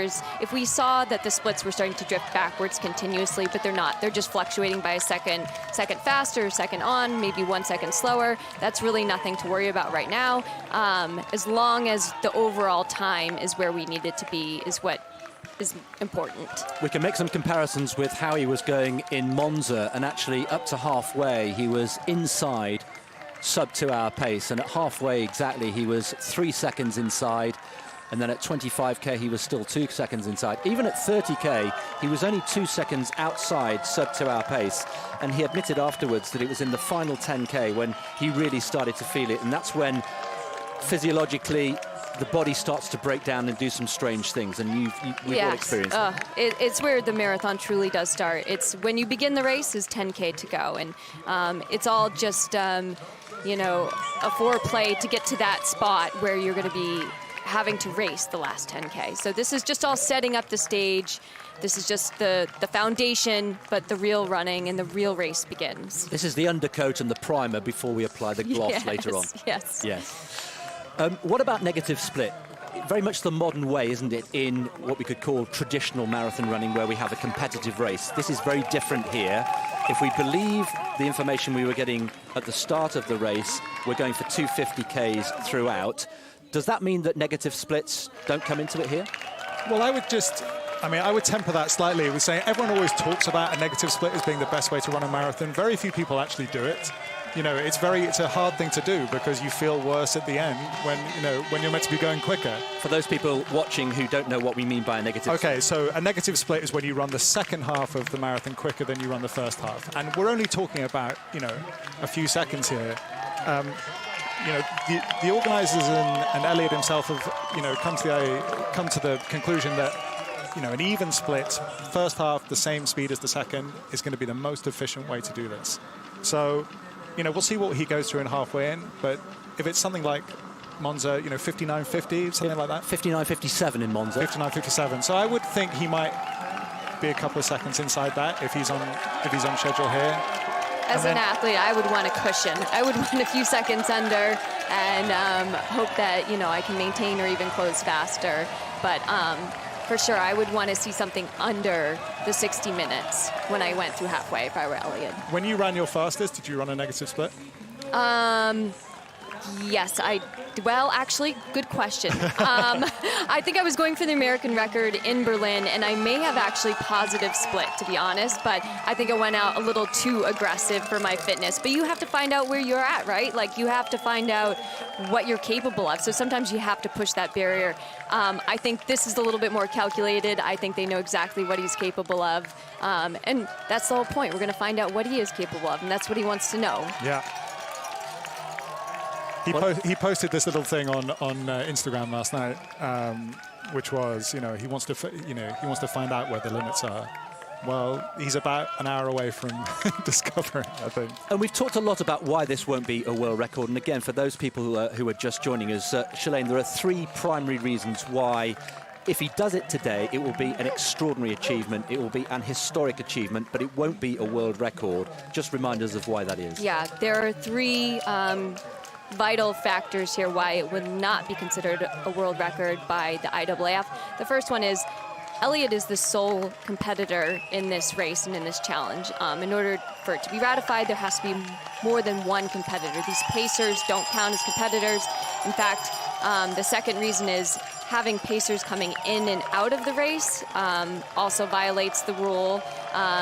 They'll be interchanging. And then the third one is the fact that the fluids will be handed to Eliud via a bike and not picked up traditionally like in a major marathon on a table. So those are the 3 reasons why it will not be ratified as a world record. And Ed, I was reading actually, and you're a historian of the marathon distance, there was a point at which actually it was illegal to take on any fluid within the first 10 miles of the race. And had somebody done that at that time in history, that would have invalidated any time, any world record. Yeah, the rules have changed in interesting and complicated ways over the years. You know, there was a race in St. Louis, the Olympic marathon, where the guy that won the race was on strychnine, which was rat poison. You know, and he was not strictly ushered to the anti-doping tent at that point in 1906. So, you know, there have always been changes to the way that these things are regulated. I think the most obvious transgression of the rules is the pace setting formation. We're about to head to team number 4, who will take us through the pacemaking team, led by the Swiss Julien Vanders, and they're standing by, waiting for what we hope will be another smooth transition. So team 4 standing by, and let's see how smooth that transition is. Here they go. Shalane, talk us through this one. Yeah, I'm watching the execution, looked really smooth. We have in the arm sleeves, nice choice today by Lopez Lamong, who's actually a teammate of mine and I help coach at the Bowerman Track Club. He's a multi-Olympian. Wow, that was a great transition. I love that. And we have one of our only athletes from Japan in this team. Yeah, Lopez Lamong, like I said, of the Nike and USA, the Bowerman Track Club. Patrick Tiernan of Australia. Shadrach Koick as well. It's a truly international team. Murayama from Japan. Do you know what? You're not going to get a lot of windbreak out of Shadrach Koick. He's quite a little guy. I'm pleased they didn't stick him in as the captain right in front of Eliud, because he would have got about, you know, his chest up would have been I'm curious taken if away. That was a consideration. Oh, it must size. be, right? Must be. Yes. I mean, but if you were just thinking about that, you'd get Lopez Lamong right in front of Eliud. He's pretty tall. Yeah. Jonathan Correa, one of the anchor men at the back, a really lifelong friend of Eliud Kipchoge. We got a glimpse of Eliud Kipchoge there, side on, and I wonder if we'll just get a glimpse of his facial expression, just to read into how he might be feeling at this stage. But we've had 3 or 4 transitions so far. Ed, generally speaking, how pleased are you with the way the pacemaking teams have come in and come out, drop in, drop out, as it's called? Well, this event was always going to have a bit of ballet about it, and you needed everyone to know to know what they were doing, what their steps were. I think for the most part they've been pretty good. The idea is that Eliud spends as little time out of the formation as possible, and if you've got 8 changeovers, that's 10 seconds a time when he's not in formation. So, well, Henrik Ingebrigtsen is one of those pacemaking team. He's just come off and done his duties. He's been speaking, or he's now with Crystal. Henrik, it's special as an athlete to be involved, but also special as a family. Of course, it was like an everyday workout for me and my brothers, trying to stay in formation as we normally do in our training. And how pleased were you with how smooth it went? I think our team did a very good job. We were a little bit surprised that the laser jumped a little bit, but not completely prepared for that. But other than that, I think the turn went as smooth as it could have been, and also I think all in all, job well done for our team. So Eliud's on track. What about you and having to extend your season for this event? Of course, I feel happy to be part of this, and of course, being able to participate in an event like this and also helping the marathon improve as an event, I feel happy to be part of this. Great chatting to you, Henrik. Thanks. Well, it's been a long season, but I'm sure they won't have missed this for the world, particularly if history is made today. If you're just joining us, you're very welcome indeed. We could be seeing history unfolding here on the streets of Vienna in the Prater, this famous park which runs pretty much parallel to the majestic Danube. And we are 14, 15 kilometers into this challenge. It's not a race strictly, it's a challenge, it's an attempt to run the first ever sub-2-hour marathon, and the man at the heart of it is the man in the white vest there, Eliud Kipchoge from Kenya, this supreme athlete, simply the best marathon runner the world has ever seen. He's the Olympic champion, he's already the world record holder, and he is surrounded by his band of brothers, the pacemakers. We've got 41 in total, 35 who will be active in different teams here today, 6 in reserve if we need them. And Ed, with your writing head on, you've described this as something of a Swan Lake affair. Yeah, Swan Lake meets Chariots of Fire, perhaps. It's partly because of the choreography, but partly because of the colours. Eliud's in white and these other guys are in black. I just think it, aesthetically, it looks very interesting. And what I love is, the lasers are pouring out this place on the road where the guys have to find their marks. Imagine having to do all this running at 13 miles an hour. We're talking about, a pace that would be crazy for most people, even very fit club athletes, to consider, and you're having to absolutely hit your spots. 12 centimeters to the left or the right, you're not doing your job. Absolutely right, and as Shalane mentioned, there are parallel, you can see them now on the tarmac, those parallel lines in orange, which they have to keep within, of course, down the Hauptallee. That's very straightforward, but it's actually when they go around the 2 roundabouts at the either end of this course that becomes crucial. Yeah, those lines are made for Eliud so that he does not cross over, so that he stays in the valid zone for running. If you were to cross over one of the lines, that would create an invalid race because he would be running a shorter tangent line than the actual distance of 26.2. They're through 15 kilometers. Yet another little landmark has been achieved as they go round the Lusthaus once again. This time they're going anti-clockwise. This is the smaller of the 2 roundabouts, and you can see, as Shalane has just been saying, that although the pacemakers can go either side of the orange line, Eliud has to stay within it. Yeah, and you notice when they're going around these roundabouts, they're actually losing the green line. And I think that's what Henrik was saying in his interviews, that he was a little surprised. I think they lose the green projected line when they turn. See, it just came back on right there. So I think it was a little bit of a deception. They weren't, I think, prepared to lose their line, so they have to just guess and what pace that they're running, but clearly it's not deviating too far. If you've spotted any little bits of moisture on the camera, don't worry, it's not raining here in Vienna. The perfect conditions continue. It may be a little bit of condensation. If you were with us earlier on, you'll have seen that we had some early morning mist, which rose really mysteriously and just added to the aura and the sense of excitement here. But conditions continue to be perfect. The only slight question mark, Ed, just worth reiterating, although temperature was almost perfect, the level of humidity was perhaps a little bit higher than we were expecting. Yeah, they were not expecting that a couple of days out.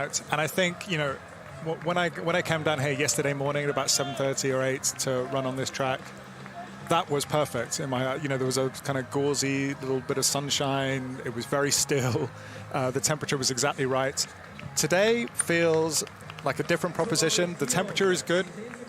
The temperature is good. Well, the pacemakers continue to do their job, and they have been expertly put together and assembled by Spencer Barden, who is a very well-known figure in marathon running circles. He's the elite director for the London Marathon. He's been heavily involved in choosing and training and forming these pacemakers, and he's now with Crystal. First things first, Spencer, is it going to plan? So far, all is going to plan. So early days yet, still a long way to go, but the exchanges have gone very well so far. Eliud's on pace, so far so good. I'm interested in the conceptualizing of the formations. Can you take us through that process? Yeah, so we've done a lot of work in the build-up to this event in terms of looking at the formations, what was best for Eliud, what would give him the most protection out on the course. So we've come up with it's not a conventional formation. We've done a lot of testing with the athletes at the test event and here in the last couple of days. But we've got a fantastic group of world-class athletes. So they're relishing the opportunity, and they're working well in the formation, communicating with each other. And so far, it's all going very well. And we've seen you communicating with the athletes before and after. What is some of the feedback that you're getting? Just some final instructions, really. Just more to relax, don't panic. If something does go wrong, just, you know, work it through. Don't get in a situation where the important thing is not to trip or trip each other or trip Eliud. They just got to stay relaxed. You know, maybe something will go wrong, hopefully not, but the guys are experienced and they know what they're doing. And the crucial parts come a bit later. Absolutely, yeah. When the athletes start to get tired and Eliud starts to get tired in the latter stages, that's when we need to really focus on you know, what we're doing. So certainly the last sort of 10k, you know, 30k onwards, that's when it's going to get tough. But we're in a good place. All the best for the rest. Spencer Barden there, feeling and sounding very confident indeed, but there's an awful long way to go. And of course, the deeper into this race we get, the harder it becomes. Look at that for pacing, Shalane. Absolutely bang on the money. They asked for 250s, and in the last 3 kilometre, that's exactly what they've got. Beautiful execution of the pace. But to be expected. These guys are professionals, and they're setting it up for Eliud. You're a world-class marathon runner yourself. You've won the New York Marathon. Do you know what it feels like to run, not necessarily 250s, that's superhuman, but if you were running at, say, 3s or 310s or 320s, does your body inherently know what that feels like? Well, you train the body and you train the mind. Eliud has been preparing for this moment, well, his whole career, but specifically the last 4 months. There are things he's been doing in training to increase his threshold and to allow him to be a better athlete. You know, he, I guess, at the beginning of the season, 4 months out, started doing some gym sessions, which he'd never really done. They spanned about 2.5 hours, 3 times a week. He wasn't doing a lot of mileage yet, so he was getting in the gym to build strength. In fact, they were doing some fun aerobics and step dance mixed with lifting and stretching. In fact, there's a great video if you go to the INEOS website where you can see them all step dancing and having a fun time.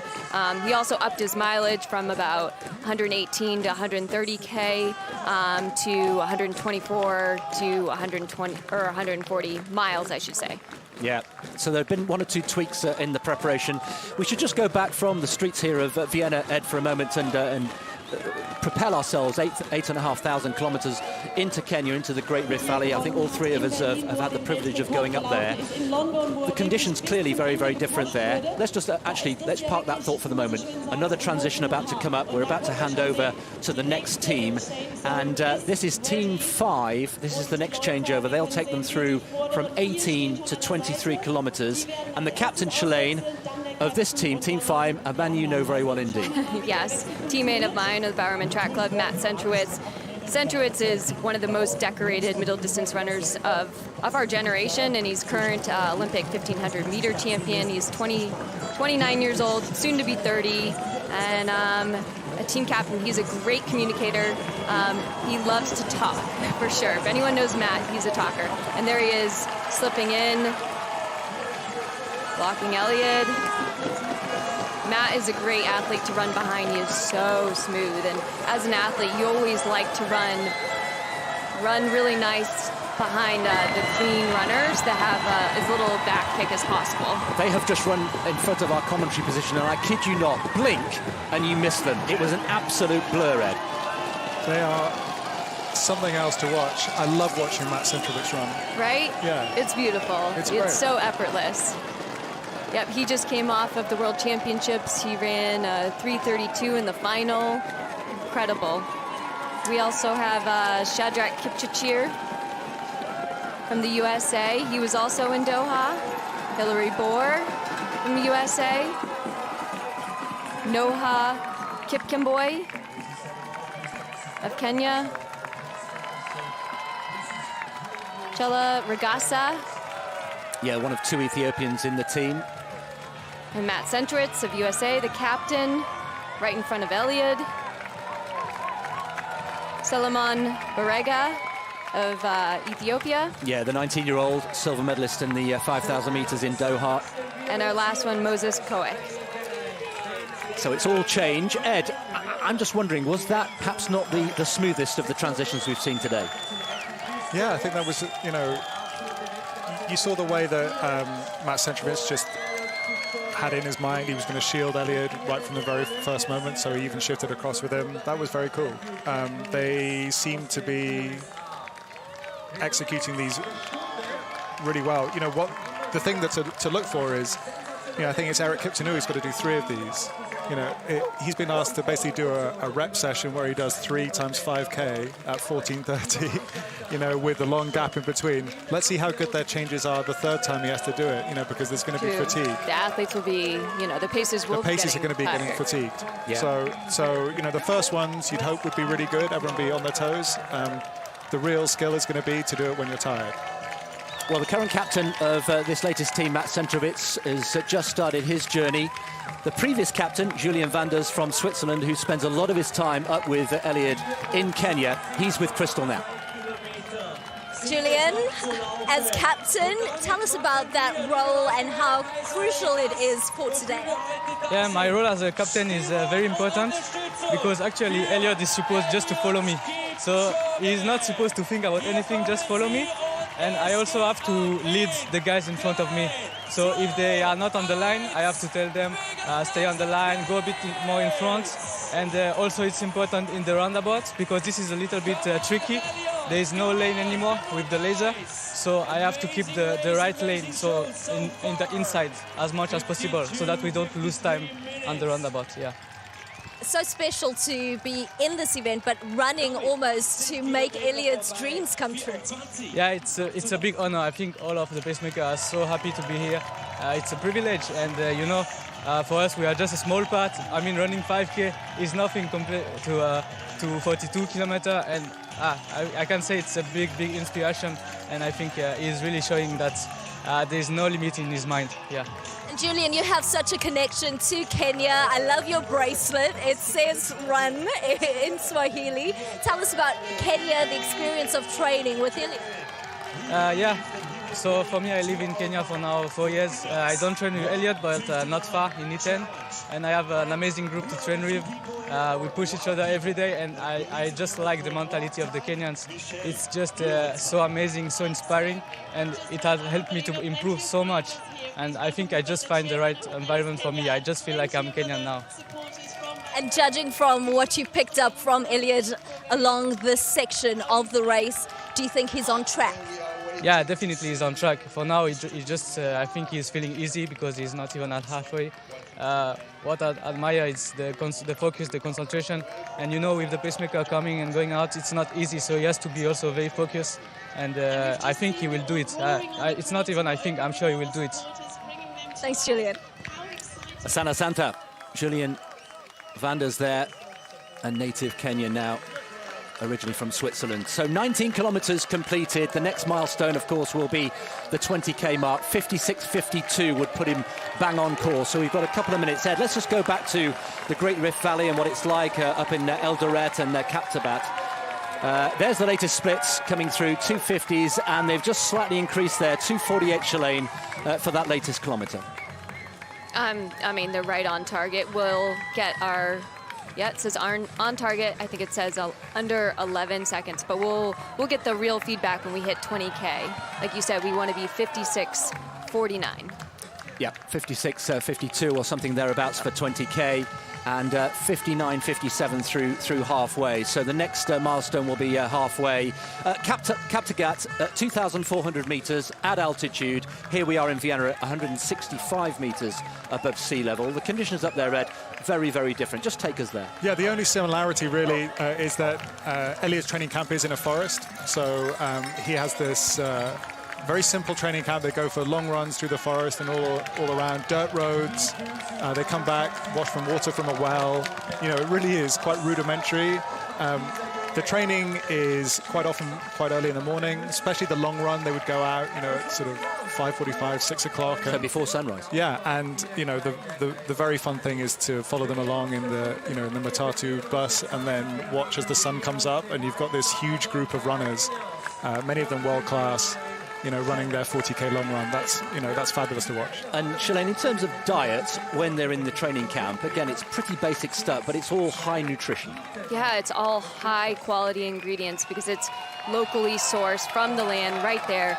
They have a diet of milk from local cows. They have beet juice, rice, ugali, which is like a maize flour, which is a Kenyan staple, and occasional meat. But it's just really simple foods. There's not a lot of processed foods. So it really allows them to have really great nutrition. And it's not that they're trying to have great nutrition, it's just naturally the way their culture is. Well, actually, I have to say the beet juice thing, I think that might be a new innovation because I don't remember, from a few years ago anyone doing that. But there has been some science into the potential of beet juice. So I wonder whether that's a little something that's been introduced. Just a quick weather update. There was a 10% chance of rain forecast for today, and I can confirm that it has just started to rain now. So if we see one or two splits and splats on the camera lens, that is now real rain as they go around the Praterstern again, the larger of the two roundabouts at either end of this Hauptallee course, and they are now through 20 kilometres. We'll bring you the latest split as soon as we get it, but 56.52 Shalane was the target for 20 kilometres, and very shortly we will be through the halfway point. Yeah, I mean, they did not want rain. They did not predict rain, but Eliud is prepared for anything. I don't think that's going to deter him in any way. He probably isn't even recognizing that it's raining. There's some great fans trying to run along the course on the outside there, maybe trying to capture a picture or encourage, but I don't think he'll be lasting very long. Oh, there he goes, chanting. What a surprise, he's disappearing off the picture.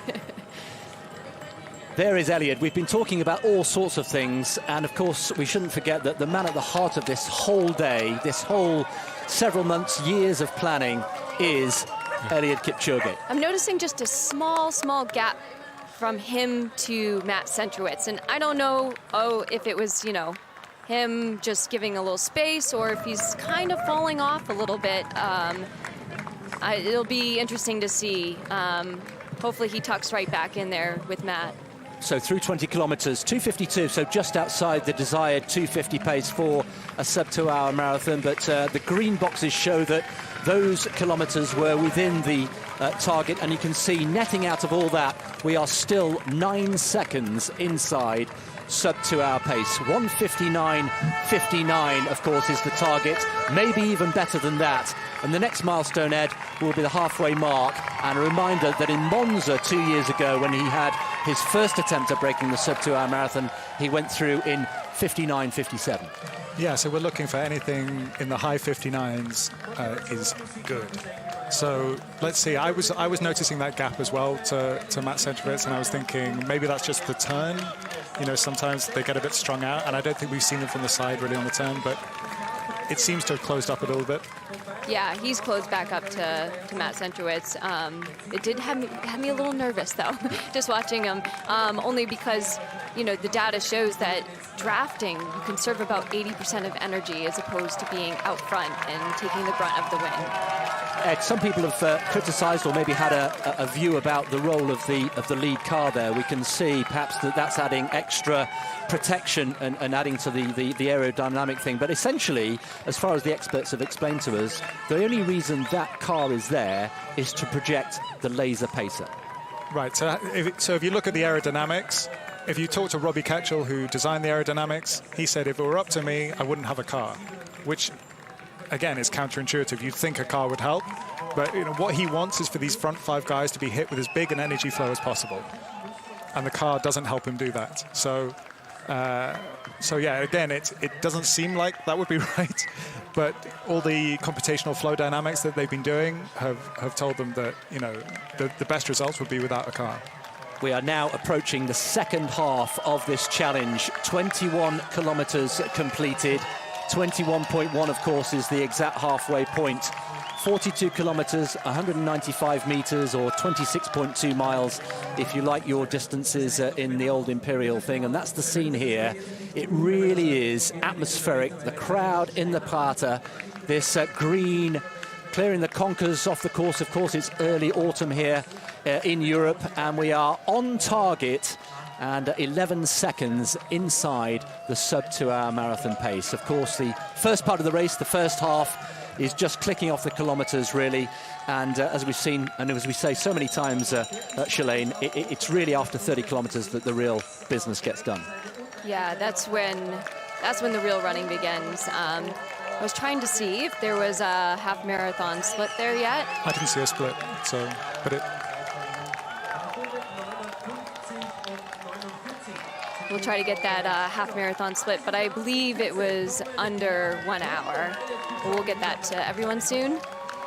Well, we are 11 seconds inside, and I guess it's all about conserving energy and getting that balance right between maybe having some credit in the bank, Shalane, in the first half of the race, so that if things do get a little bit tough in the latter stages, in that last 10K, that he's got somewhere to go. But getting that balance right, striking that balance is so important. When it's such a finite race, and this is unknown territory, literally no human has tried to attempt this, so there's a lot of unknowns physiologically what Eliud can handle. So we may see some fluctuations here and there. I do see a little bit of strain maybe on his face. He's kind of puffing his cheeks, maybe doing a little smiling. It means he's working hard, as it should be. This should be hard. But I can see some signs that I didn't see about 5K ago that he's working. I think he's already working. Yeah, I think he's having a little difficult little patch. Yeah. Well, we saw a couple of weeks ago in Berlin an astonishing run by Kenenisa Bekele, who also had a difficult moment in that race, and at one point he was over 100 meters behind the leader and really struggling. He said a bit of a hamstring problem or a calf problem, but remarkably came through that and stormed to within 2 seconds of Eliud Kipchoge's world record. Talk us through, Shalane, how you cope with those difficult moments, maybe a stitch or maybe a little tweak or a twinge somewhere. You know, it's all about mentally tricking yourself. So, you know, what I've done in races is I'll try to just say, okay, pick out a lamppost or a tree and get to that point and kind of distract myself from what I'm physically feeling. The last K, I guess, was 2:52 we're getting for the 22nd K, and the 21st K was 2:48. But yeah, distraction. It's all about mental distraction to take yourself out of the moment in a way. And sometimes I'll refer back to my training back home and my successful moments where I push through the discomfort and the pain. I may look forward to just something as simple as getting to the next fluid station. I'll do all sorts of little tricks to get myself through the rough patches. 2:52, Ed, for the last K. Yeah. How high would that figure need to be before you started getting seriously worried? It just, if you saw a few in a row, I think it's less the number itself than the pattern it suggests. So I think he's trying to settle himself down now. I've just been watching him very closely for the last couple of minutes. I think he had a rough patch, and I think maybe he's just coming through it. But let's see. the next couple of splits are going to be seriously interesting to watch, because that's going to tell us whether, you know, this is on or not. Yeah, still maintaining a very, very healthy speed here. 13 miles an hour. Needs to be hitting 13.1, of course, to consistently get to sub-2 hour pace. 26.2 miles, the full distance in miles. And let's just home in on here on Eliud Kipchoge. This is a great shot for us to see the cadence and the way, the rhythm, the natural rhythm. Shalane, just give us the expert view on what you're seeing here. I mean, Eliud's legs are perfection. If you just look from the waist down, his heel to butt, that's what I look for, is a nice pickup of the legs, and his heel is coming right up to his butt. He's got nice pop off the road. When athletes get tired in the marathon, you'll just see that their foot tends to land a little bit heavier and wants to stay on the ground longer. We just got a nice glimpse of them run by so quickly. I feel like he's regrouped. He looks a lot better. His face is showing just a lot more relaxation. Ed, the thumbs are out. The thumbs are out. I think that's good news. So he's still brushing lint from his lapels. So he's, as far as I can tell, I think he's come through a little rough patch there. Well, that's good news if indeed he has. We're waiting for the 6 team to get ready. They will take over at 23 kilometres and take them through to 28 kilometres. And there we are. Eric Kiptanui, who's having a busy old morning, who's back on as the team captain. I'll tell you what, that guy's in shape. He's having to do a serious workout this morning. He's going to sleep well tonight.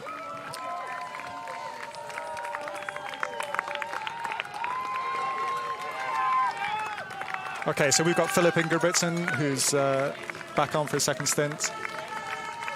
Victor Chumo from Kenya. And Paul Chalimo of the USA. Kenyan-born, of course. Kenyan-born.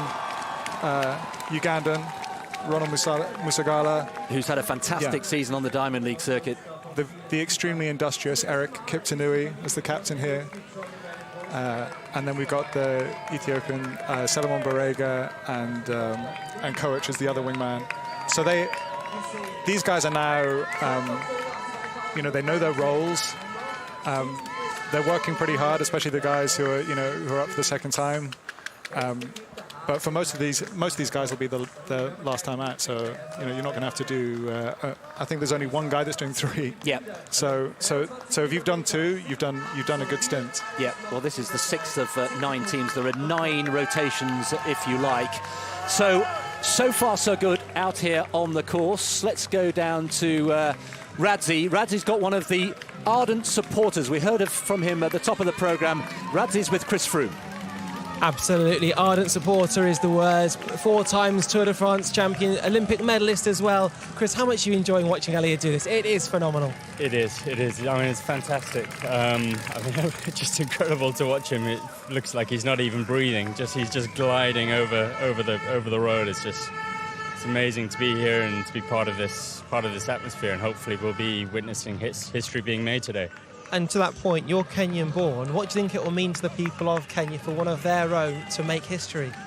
It would be incredible. I mean, obviously Kenya's quite well known already for its marathon runners, but to have someone do something as monumental as this, it will just be. It would be such a boost for all the athletes over there, and basically breaking barriers, showing that the impossible is doable, and especially coming from such humble beginnings, I think it would be inspiring a lot of people around the world. Absolutely, and coming to yourself in terms of your performance, when you're, say, in the Tour de France, where does your mind go when it gets hard, when it hurts? Just like Eliud, I'm sure, will be experiencing now. I'm sure he will be reaching that point very soon as well. I mean, this is what he does day in, day out, and it's what you almost prepare yourself for that hurt, for that feeling of sort of desperation that you don't have anything else left. So he'll be getting there, but he'll be accepting that and pushing through it. That's what it's all about, and I'm sure. I mean, I'm sure Eliud is probably the most capable human being on earth to deal with that. So let's see. He's a special human being. Thanks for your time, Chris. Thank you. Thanks a lot. Chris Froome there, of course, 4 times Tour de France winner and very much part of the INEOS family. So much support, of course, not just within athletics, track and field, from the running community as well, but outside the sport. We heard from Sir Ben Ainsley at the top of the programme, Patrick Vieira, the former France captain, football captain, all absolutely 100% behind Eliud Kipchoge as well.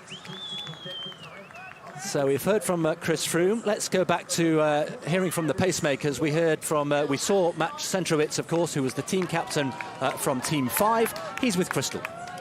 Matt, you know, there's expected to be about 20,000 fans throughout the day just being here for this moment. What was the energy like from them? Oh, amazing. I mean, it's kind of like an indoor track feeling. It's so intimate. Everyone's like on top of you. And they must have been a couple feet away the whole way, all the way through the course. So it definitely helped carry you through each leg for sure.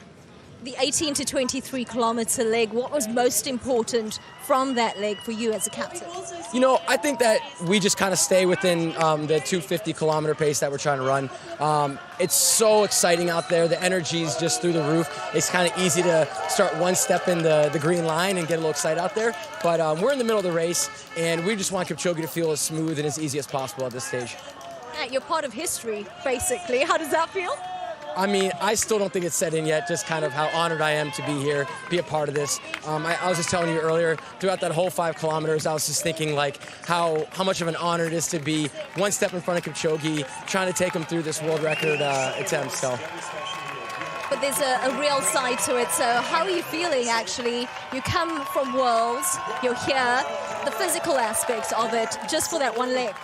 I think I was hoping to feel a little bit better out there, but I was able to do my job, stay relaxed, and again, I can't just believe how he's running 8+ of these. It's just an incredible human being, a once-in-a-generation athlete, and I'm just honored to be a part of it. Before we let you go, just one question about the challenges out there. Are there any challenges that we might not see, and did you feel any rain?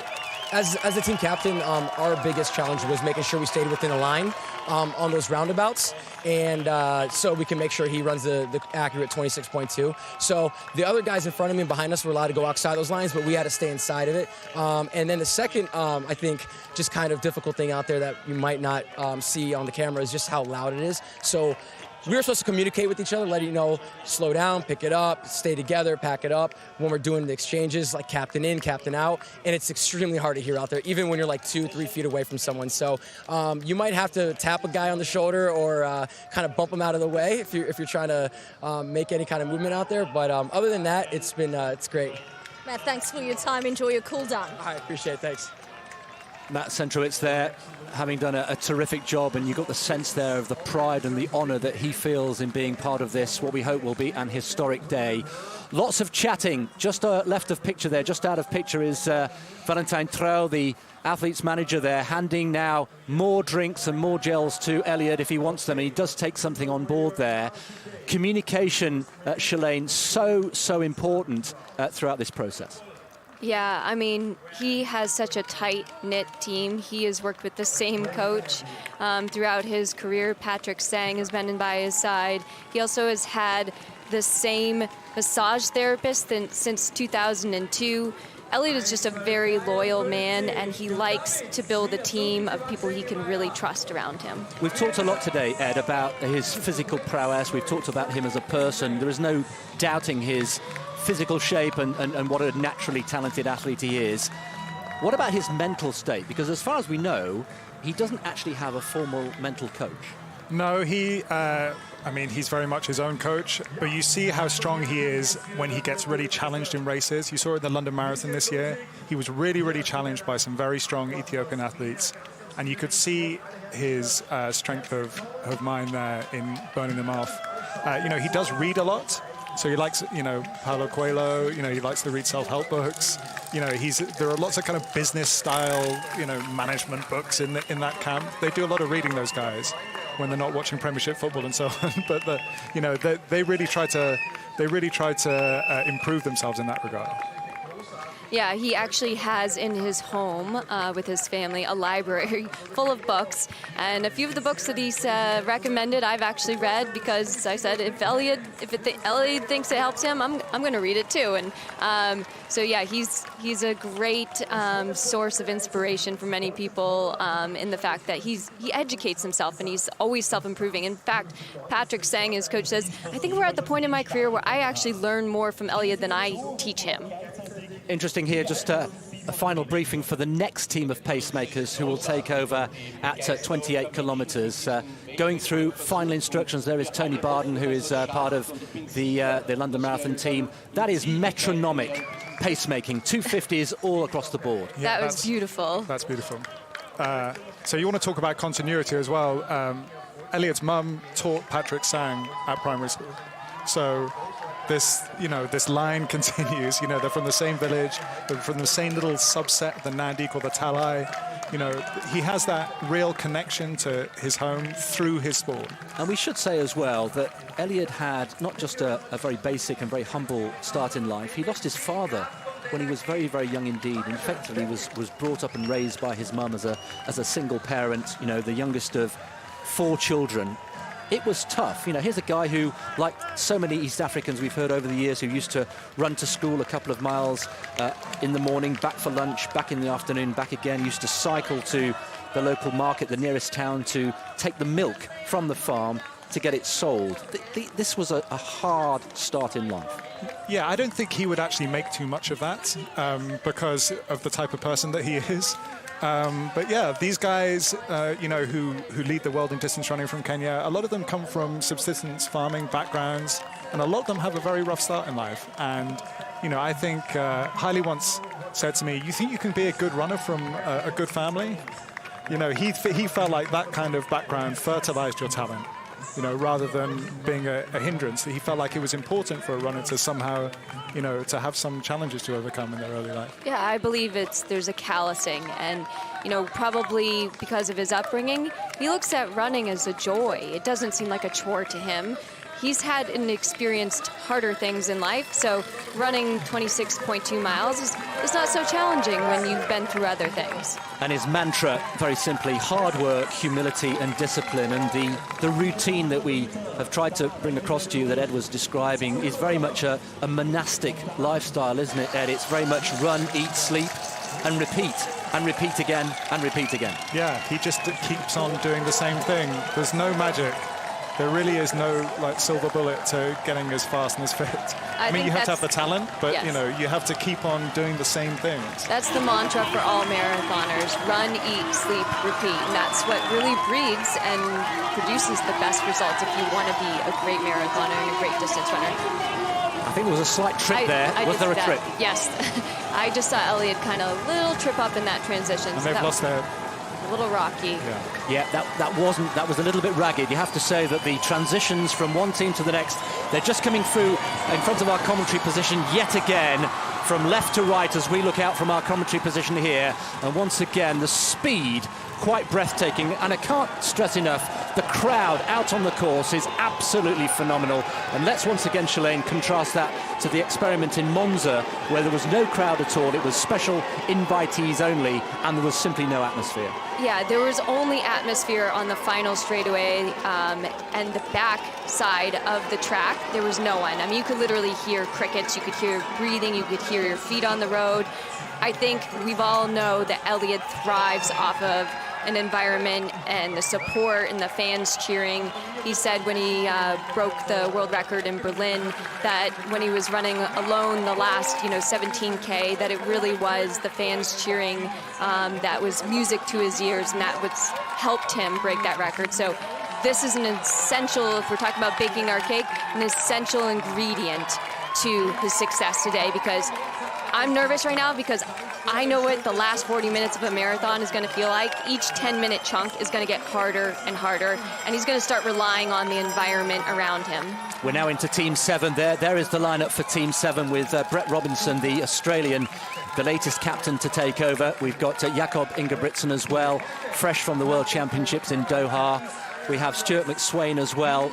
And again, an international feel in this pacemaking team. 41 in total, 6 reserves, 5 teams of 7, and they're doing a sterling job, apart from perhaps that one transition we saw where there was a slight trip of Eliud Kipchoge, which would certainly not have been in the planning and in the preparation for this, but he seems to have recovered very well. We've got 15 Kenyans, 7 Americans, 6 Ugandans, we've got Australians, Norwegians, Ethiopians, and 1 Japanese pacemaker.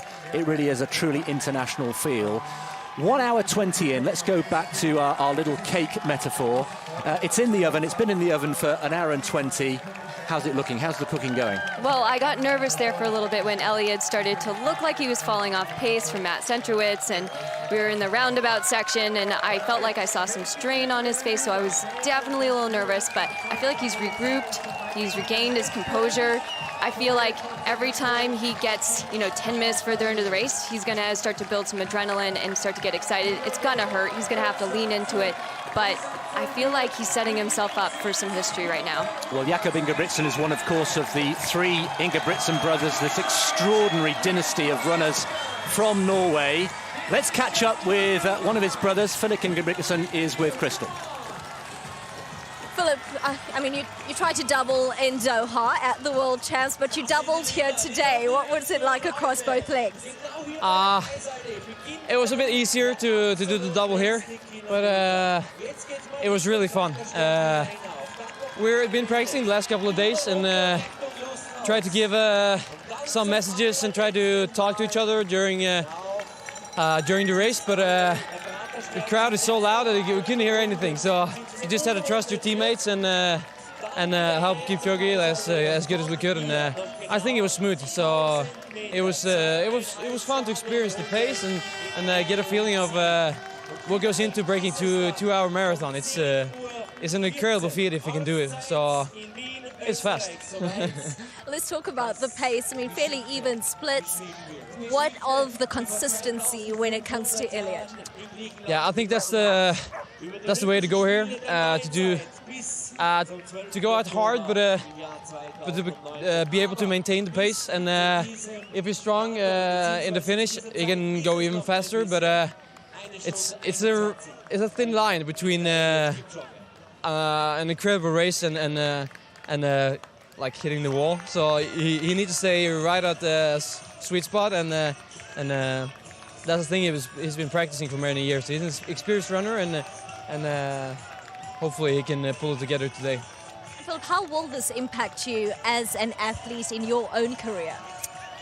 I was thinking about it while running. It's the main motivation behind my running is to see how fast I can be for different disciplines, like different events.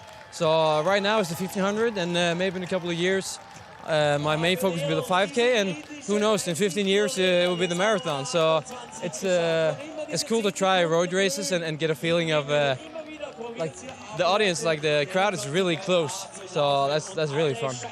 Well, now your hard work is done. You can sit back and relax like the rest of us and wait for that moment. Yeah. It's going to be exciting, and hopefully we can do it.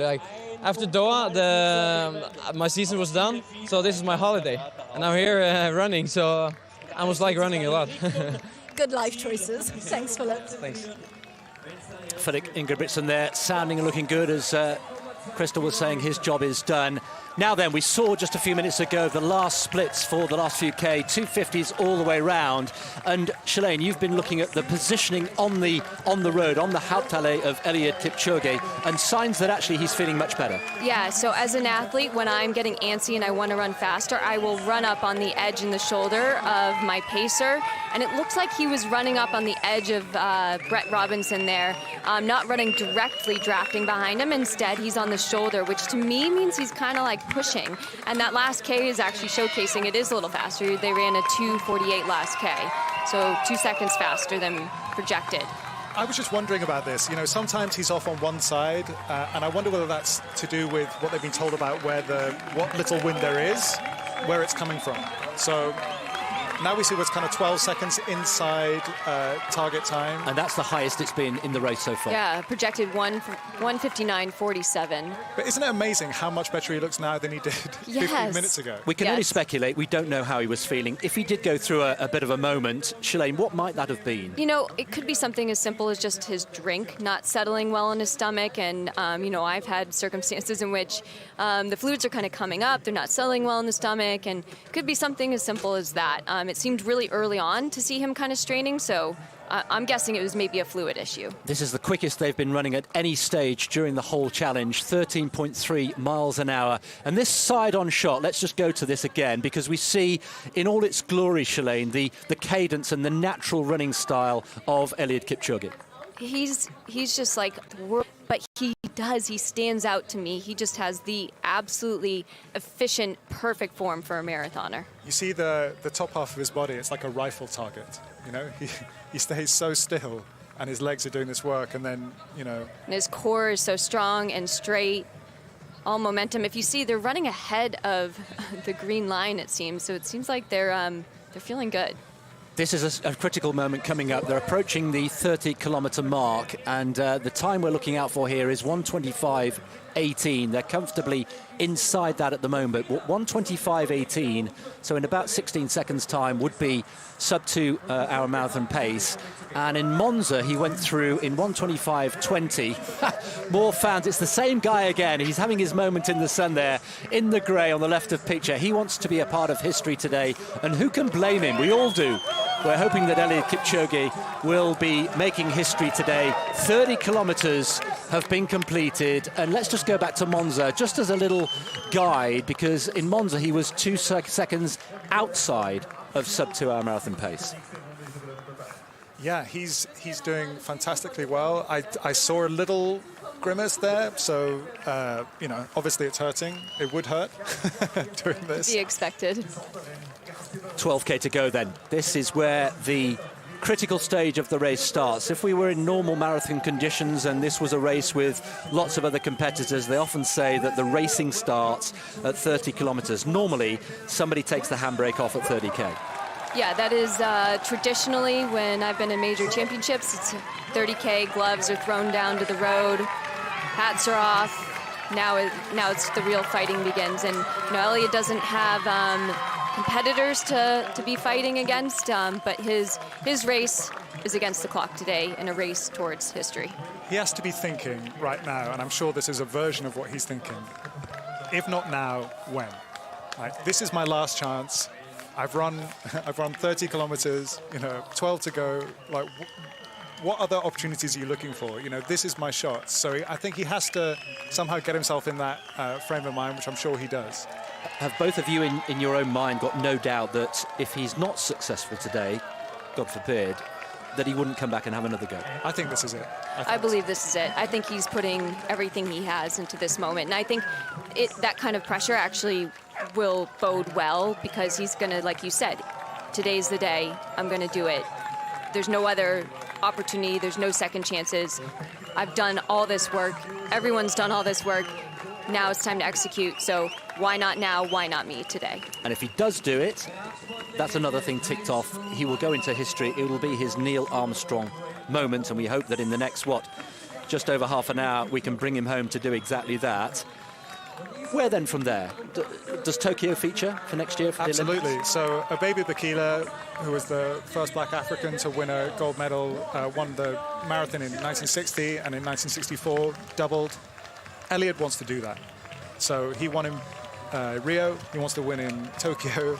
You know, so if he had let's just say he does this and he does the Olympic double, that would really make him unassailable, I think. We've just detected perhaps the slightest smile stroke grimace on the face of Eliud Kipchoge. He's just behind Jakob Ingebrigtsen at the moment, and we were mentioning earlier on in commentary that when the smile appears, Shalane, that normally suggests that he's hurting. Yeah, that's the classic Eliud. When he is leaning into that hurt, he uses it as a way to manage the pain and to distract himself. But yep, there we go. I just saw a smile. If I were a competitor and I saw someone smiling, I would be very intimidated. Ed, though, you think that part of the grimace and the smile is actually to try and counterintuitively relax himself, relax the shoulders? I think he's talked about it. He talked about it after Monza. He said, I smile when it's hurting. And that's, it's something that if you try, it sounds goofy when you try it when you're running, but I think it actually does work. Like if you make yourself smile. I believe Eliud. He's the world record holder. If he says it works, you're going to see a lot more people out in road races across the world smiling, maybe. Do you know what? I just hope that, I hope that he can maintain that rhythm, because he does look very good still. Yeah, physically, everything else is clicking. Like I said, his feet are popping off the ground. They're like little sewing needle, up and down, up and down, up and down.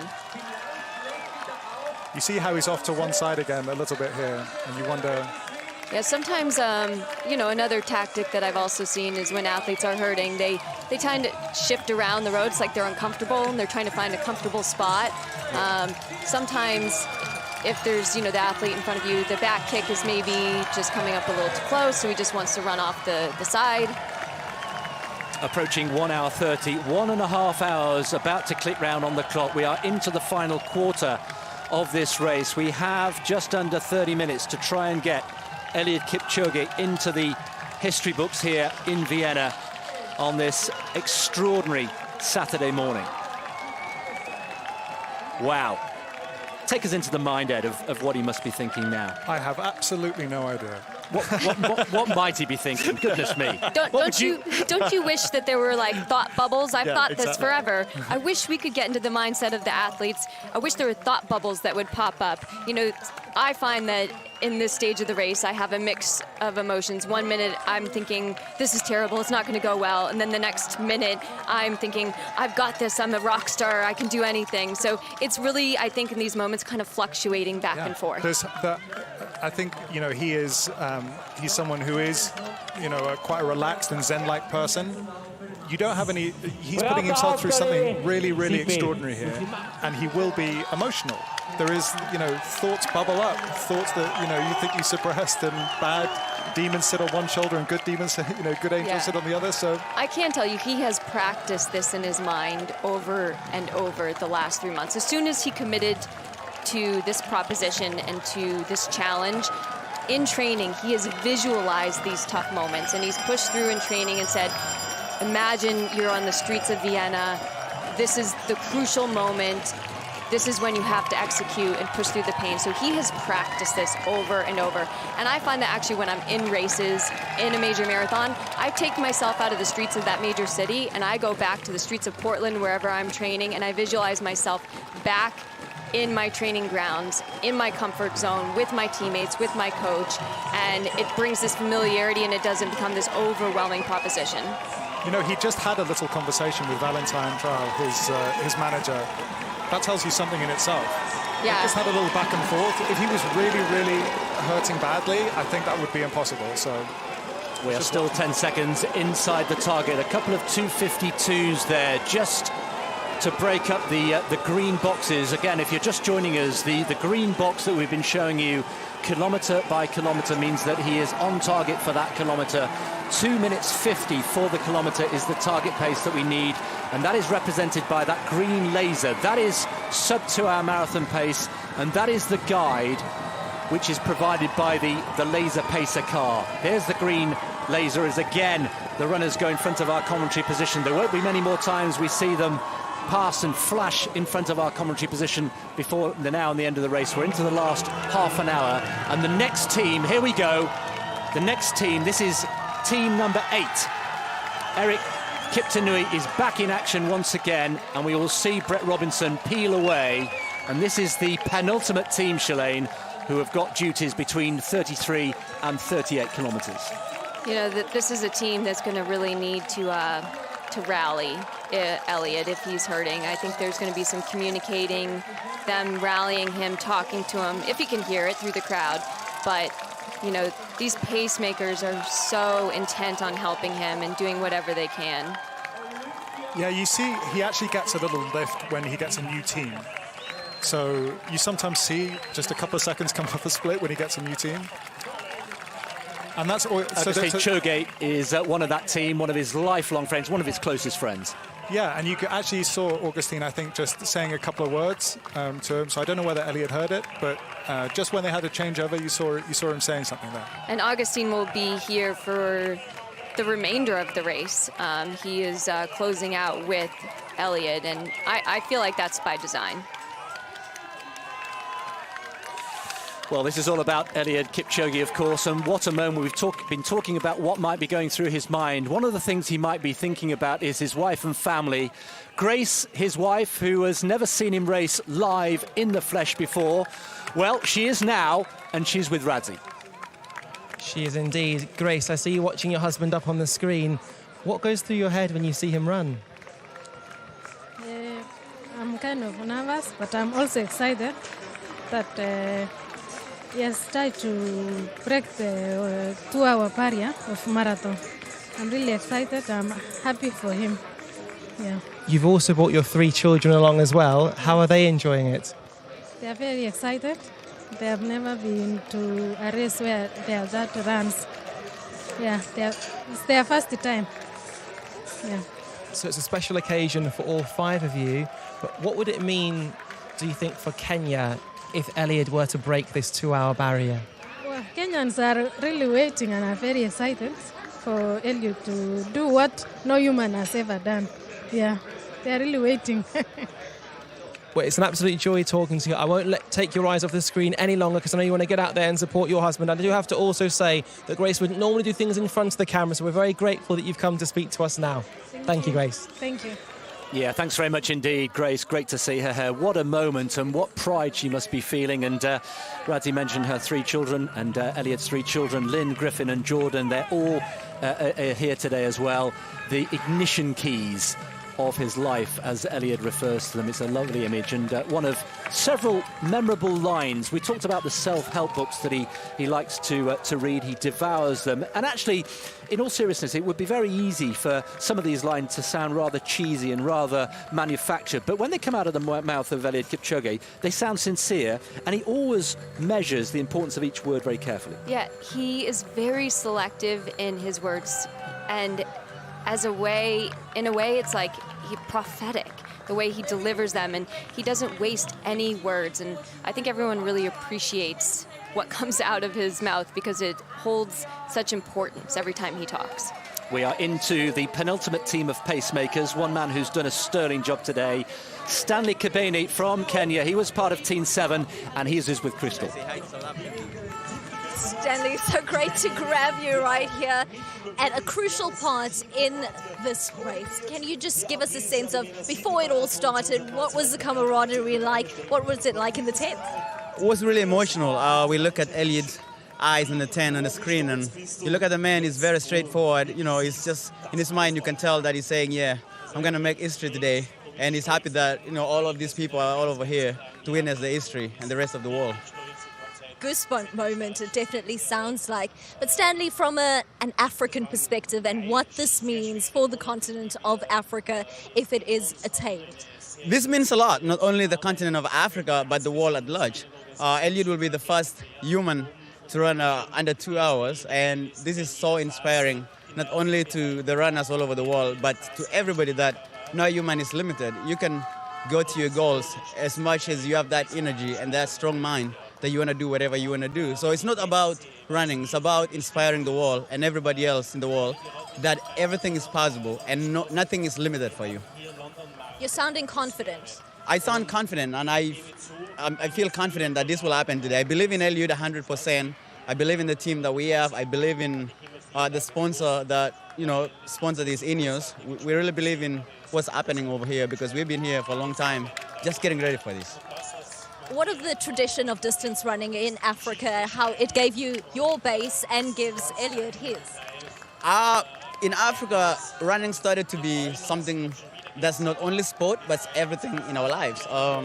We do it for sport, but again, we do it for living. Running has earned me a scholarship. I went to the United States to study in the University of Arkansas, got my degree, and I was happy because I would have never been able to pay for my school fees. School fees in the United States is about $50,000 a year, so I couldn't afford that. But they give me free education through my running, and now I'm still going professional with Nike. So it's been quite a journey, but a very incredible journey. I love it. Thank you for being part of this journey. Great chatting to you, Stanley. Appreciate it. Thank you. Stanley Kabeni there as they go around the Lusthaus one more time. That's the smaller of the two roundabouts. We are approaching 35 kilometres. We've got, what, just over 20 minutes of running to get Eliud Kipchoge home over the finish line inside the 2-hour mark. Just to stress, this has never been done before. No, it won't be a world record, but the whole point of this exercise, if you're just joining us, was not to break world records. He's already got the world record. This was stretching the limits. What is the limit of human endeavour? And as the hashtag we've been using said, and as Eliud said so eloquently, no human is limited. He wants to do something that has never been done before. We've had a man on the moon. We've had Roger Bannister breaking the 4-minute mile 65 years ago. We've had Edmund Hillary on Everest all those years ago. This would be along the same lines. This will be an achievement of that magnitude. No human is limited, and we are now, Ed, into the last 20 minutes of this being a reality. I'm just watching his face here, and it is absolutely fascinating. His eyes are like dinner plates. He's having to talk himself through this. He's telling himself that he's got it, you know, he's smiling a lot. It is like it's like a man who's told himself to dismiss what his body is telling him. Yeah. His body is saying, stop. He's a man possessed. But, you know, he's trying to become a pioneer and a trailblazer right now. And it's a threshold so bold and inconceivable, yet here we stand at the doorstep with the notion that the human spirit can take us across it. And I believe that in Monza, him knowing that he was only 26 seconds away from breaking the barrier, that gave him confidence to then go attack the world record in Berlin, where he ran 2:01:39. And those two performances, I think, is what catapulting him forward today and making him have so much self-belief that he's convinced almost everyone else in the world that he can do it too. And I think this is a huge moment. Your whole career for 20 minutes. Absolutely right. It's right here. Here are the final team of pacemakers, team number 9. They will take them home from 38 kilometres right through to the finish. And the captain, of course, he was the captain in the first team. It's Bernard Lagat, and how fitting that the 44-year-old, the oldest pacemaker in the team, the most experienced and a dear, dear friend of Eliud, should be the captain on the final leg. Bernard and Eliud have actually raced each other a number of times, and the experience the two of them have. They may not be the youngest athletes out on the road, but their experience is what it makes the difference. Wow, I think we just need to take a pause, don't we, and just breathe. I've just edged myself up closer on my seat. The butterflies are really starting to accumulate right now. And we are on the finish line here. We're hoping to call Eliud home and make a little bit of history here. I can tell you that the crowds at the finish line are 12, 15, 20 deep. We have a posse of Kenyans who are making an absolute racket. We've got Kenyan flags all over the place. The atmosphere is absolutely electric, and yet again, one of the contrasts between the experience in Monza a couple of years ago, and I think you make the point very well, Shalane, that mentally he said he didn't know when he went into that Monza experiment how close he would get to the 2-hour mark. He had no idea at all. Now he knows, and you just sense, as Ed was describing, that he knows in his heart of hearts that he can do this.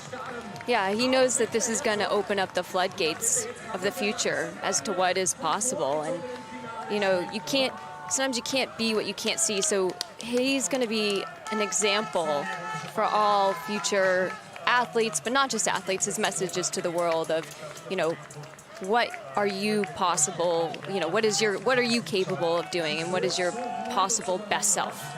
I feel very nervous right now, because anyone who's ever run a marathon will know that the last few miles, anything can happen and the wheels can come off. He looks really good. He's hurting. You know, you're just hoping that he's got this. 10 seconds is the margin for error here. I just wonder, as we're, 6 kilometres from the end here, both of you, once he gets into that final kilometre, once he can physically see the finish line with his naked eye, could you argue that actually it's the next couple or 2 or 3 kilometres that are the most crucial? Oh, look at that. Yeah, I believe the next, oh my gosh, look at the fans. That's incredible. I believe that the next few Ks are really crucial, because once you can see the finish line and taste it, it's like they say like a horse running to the barn. You know, and I'll be curious to see as to whether the pacers are going to stay on to the very end. When will they peel off? If he's feeling good enough, is he going to communicate that? I'm really curious to see how it unravels in the last K. Yes, in Monza, you may remember, if you were watching that 2 years ago, the pacemakers peeled away at 42 kilometres to give the full streets and the full final couple of 100 metres to Eliud alone. We've got 2 or 3 different scenarios that have been painstakingly put together, depending and rehearsed endlessly and repeated, so that nothing has been left to chance. And so it depends very much on where we are against the clock as the final team take over at 38 kilometres, led by Captain Legat. There he is, itching to go. Bernard Legat, a 5-time Olympian, 44 years old, 13 world and Olympic medals to his name, and he is going to slot into place and Shalane try and bring Eliud home. This is the moment when you're in a track race and you go ding, ding, ding, last lap. This is what we're going into. That was the ding, ding, ding, the last lap.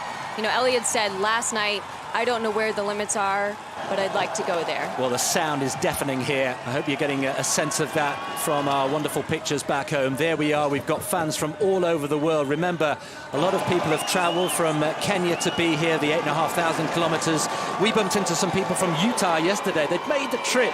They'd flown overnight, and they were there, just so excited to be here. Yes, we bumped into so many amazing fans yesterday, but specifically a family from Utah that flew all the way here. It was a mother and 2 sons. And I said, you know, why are you here? And they said, we love Eliud, and we love marathoning, and we are here to support Eliud. There are 2 things going through my mind right now, which are, firstly, we should enjoy just watching this guy run, because we're not going to get maybe too many more chances to see him like this. And the second of all is, I hope that he's enjoying it. You know, even though he's in this tumult of exertion, even though he must be hurting so much, you really hope that he's soaking this in some way. The next 15 minutes of this man's life, and indeed the pacemakers as well, but particularly Eliud Kipchoge, could be life-defining, and that is not overstating it. This is going to be, if he does it, an achievement off the scale. It's never been done before, and I think it transcends running, sport, and it really, truly pushes the boundaries as we've never seen before. I think, you know, the sport of marathon running is watched by not that many people. If he does this, everyone will know one marathon runner at least. You know, they'll know the guy that broke 2 hours in the marathon. And they'll know him as Eliud, yes. Oh, wow. And it's metronomic again, isn't it? The pacemakers have done an absolutely outstanding job. From memory, correct me, both of you, if I'm wrong, but I don't think we've had a kilometre outside 2:52. I think that's the slowest we've had. Correct. 52 has been the slowest. And we've had a 2:48 as the quickest. Yeah, so they've been really within a tiny window.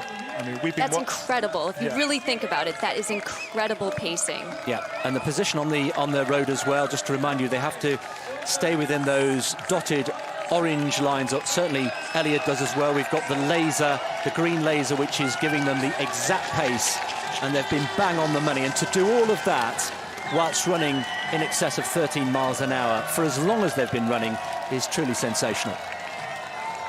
Yeah, this is the work, you see, that the whole team have done. So they've been right on pace all the way through, but they've had this system which they've adhered to, which is this, you know, the lasers and the formation, and it's worked a treat.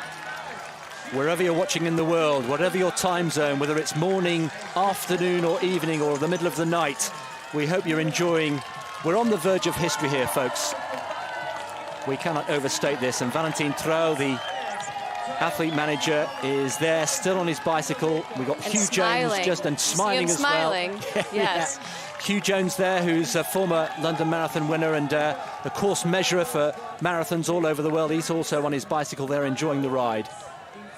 I think people think this is going to happen now. You can see from the support team, there's still a little bit of nervousness on Valentine's face, but you can see from the support team that they think this is going to happen. Well, let's hear from one of the fantastic pacemakers who've done their job. Patrick Tiernan was part of the last team that were out there, and he's been speaking to Crystal. Patrick, we are on the threshold.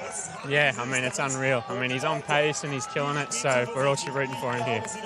What does the "no human is limited" motto of this whole challenge mean to you?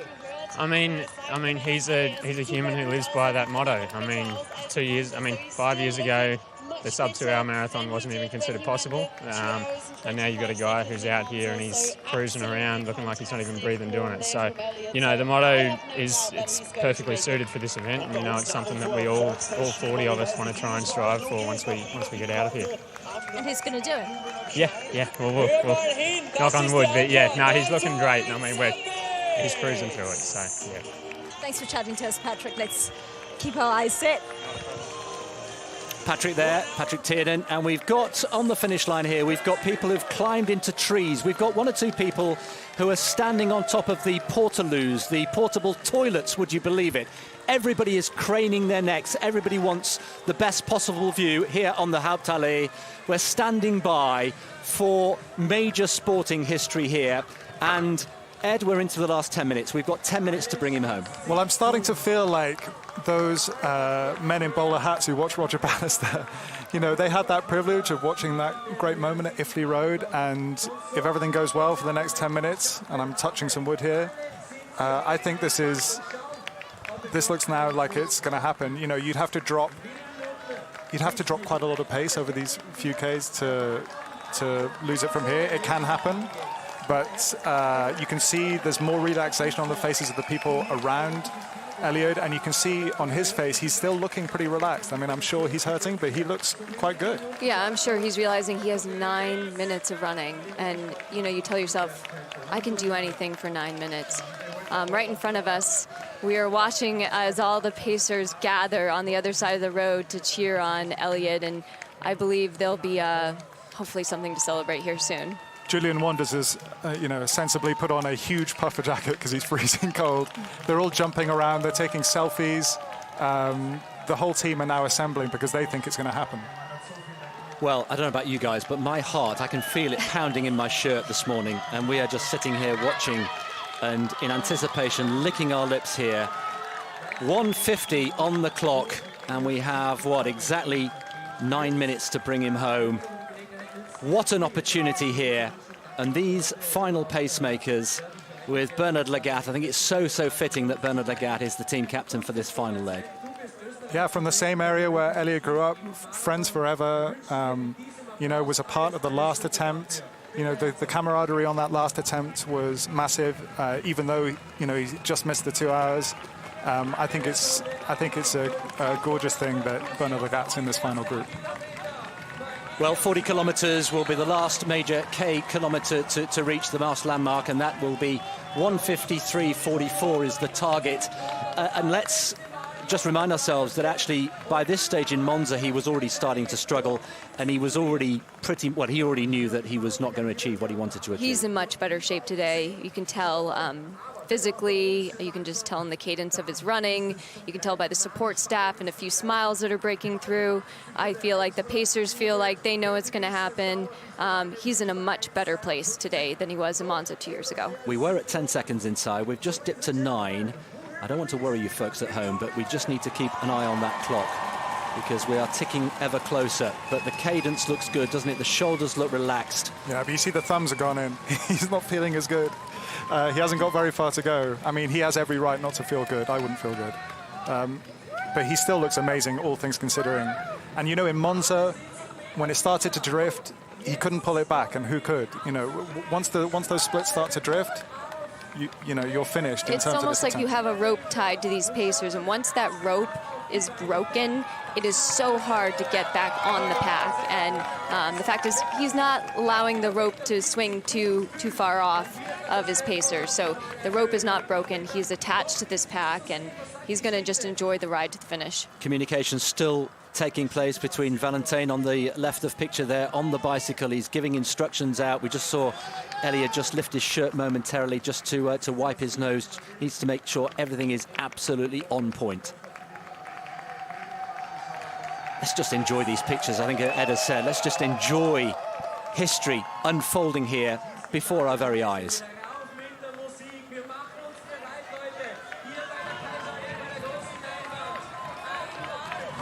Well, we've had 7 successive 250s, 2 minutes 50 for a kilometre. And anybody who's thinking about going out for their Saturday run, Saturday morning or Saturday afternoon, maybe even doing a park run of 5 kilometres, well, just watch and learn. This is the master at work here.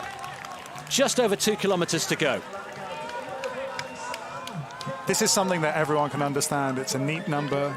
It's this unbroken barrier. You know, many times when you watch a race, oh, look at those splits, they're so even. Many times when you watch a race, it's not immediately obvious what's happening. In this, you know what's happening. This guy has to run under 2 hours, and it looks like he's bang on track to do that. Eliud just took his last swig of a water bottle, and notice he didn't really drink much, but there's this, it's been proven in science that just swishing the fluids around in your mouth gives you a surge of energy and as if like you're just consuming much. But he didn't really drink that much, but that was his last water bottle, I assume. Well, they are comfortably on the last lap here, the last loop of this 9.6 kilometre loop, and he's smiling again.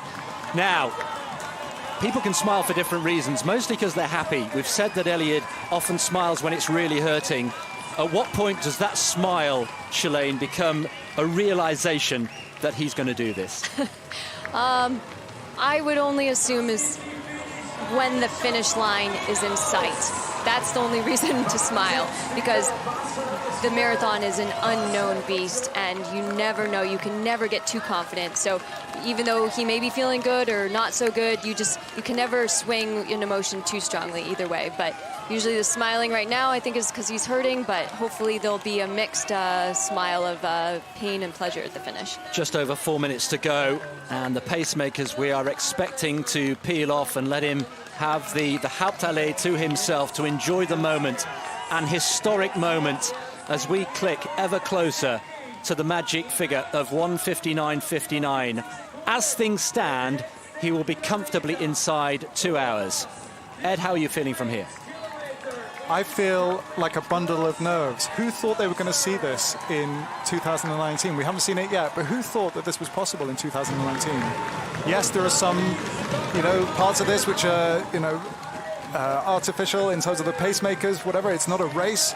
But who thought you'd see someone run sub-2 in 2019? It is beyond the imagination.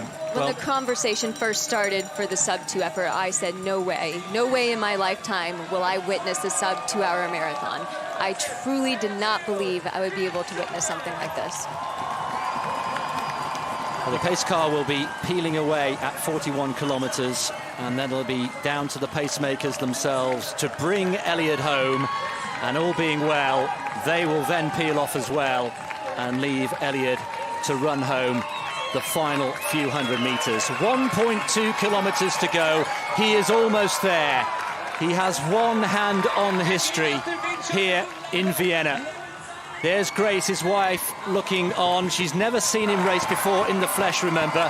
What a moment for her. What a moment for the children. The pace car has gone. We've lost the laser. He's getting quicker. It's now all down to Eliud and the pacemakers. The gloves are off. He's getting quicker. He's racing right now. This is racing. Well, this is true racing. Shalane knows what this feels like through the streets of Central Park in New York, whether it's in Berlin or London. But today is all about Vienna. Today is all about Eliud Kipchoge. We're down to the last couple of minutes to bring him home. Ed, some final thoughts from you. I'm overjoyed that particularly this man has got to do this. It's not just the barrier being broken, it's something that has existed in this person's head for so long, and it's so gratifying to watch him achieve that. He's almost there. He can see the finish line. That's the view from Eliud Kipchoge. You can see the finish line where we are looming into view. 1:57 and approaching 1:58. I think we can say with some certainty There now he that goes. he's going to do it. He's He's going to do it. He's right going. there. Just Go tell on. him to move away. Come on, he says. Come on, this is it. Shalane, a final thought from you. This is incredible. Eliud's performance is such a gift to the world. His running is a gift to all of us. I feel so blessed to be here today. I hope everyone can hear me smiling through this microphone right now. I cannot stop smiling. 500 metres to go. He has the Hauptallee to himself. All the pacemakers have let him go. As Ed said, he is sprinting into the history books here. They're cheering him on. 400 metres to go. Let's bring him home.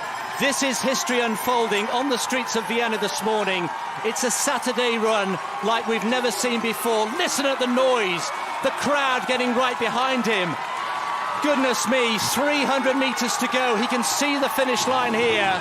Neil Armstrong we had on the moon in 1969. We had Roger Bannister, the 4-minute mile 65 years ago. Edmund Hillary, the first man to climb Everest in 1953. We have 1 minute to go. Eliud Kipchoge is on his way here. It's not going to be a minute. This humble farmer who used to run 2 miles to school every day and back. He used to go to the nearest town on his bike to sell milk at the local market. And now, through hard work and discipline, he's pointing. Come on, he says. Eliud Kipchoge has the hand of history on his shoulder. He has less than 200 metres to go. Eliud Kipchoge, let's keep an eye on the clock, into the final 20 seconds. Eliud Kipchoge on his shoulder. 140, the unofficial time. There's his wife.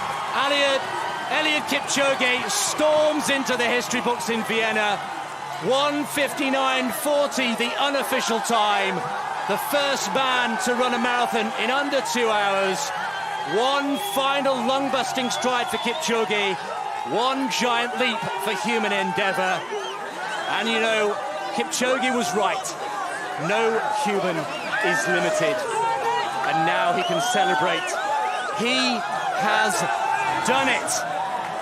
And to Roger Bannister, Neil Armstrong, Edmund Hillary, we can now add the name of Eliud Kipchoge.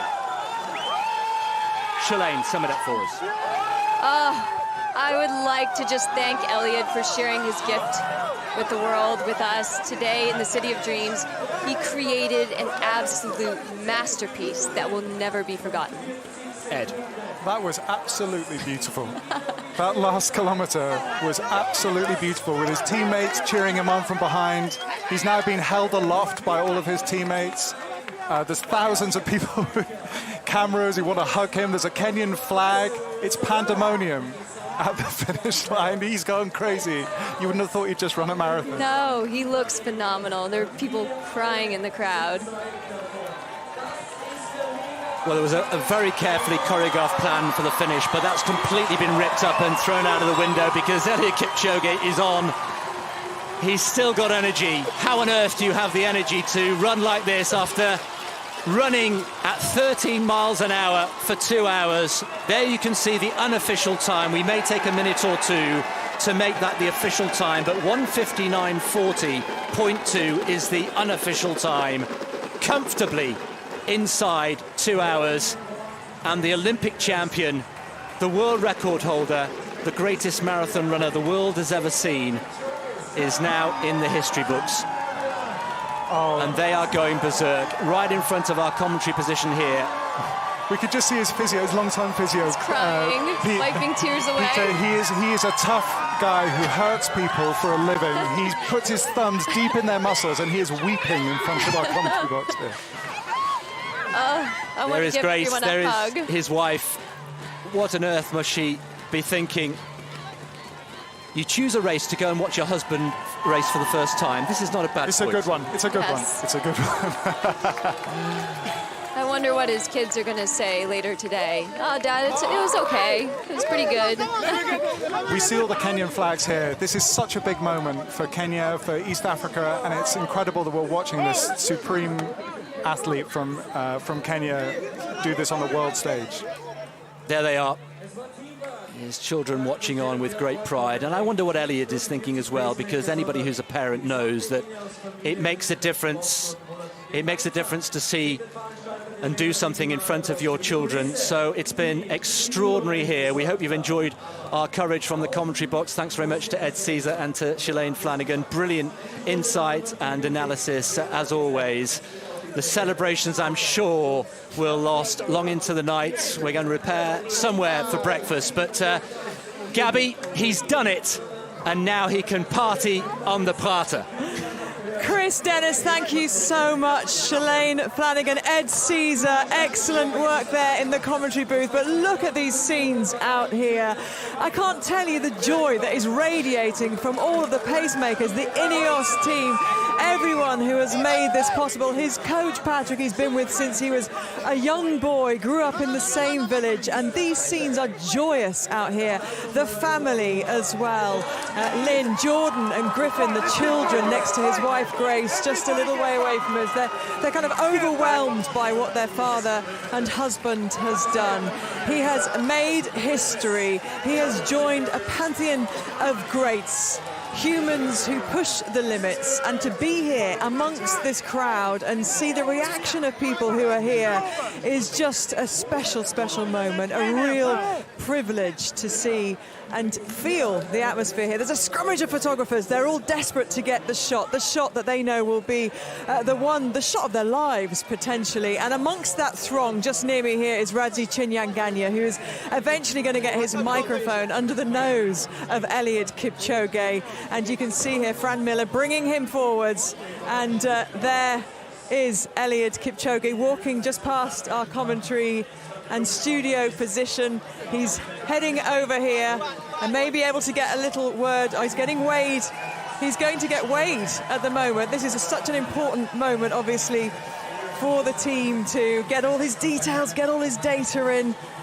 And Radzi's just next to us here as well. Eliud's doing the important science. He's obviously got to get that data in. They need this. They need to make sure they know all the details. They've got all of the information going forwards because Eliud Kipchoge will no doubt have another marathon to run. And he hugs team members of INEOS.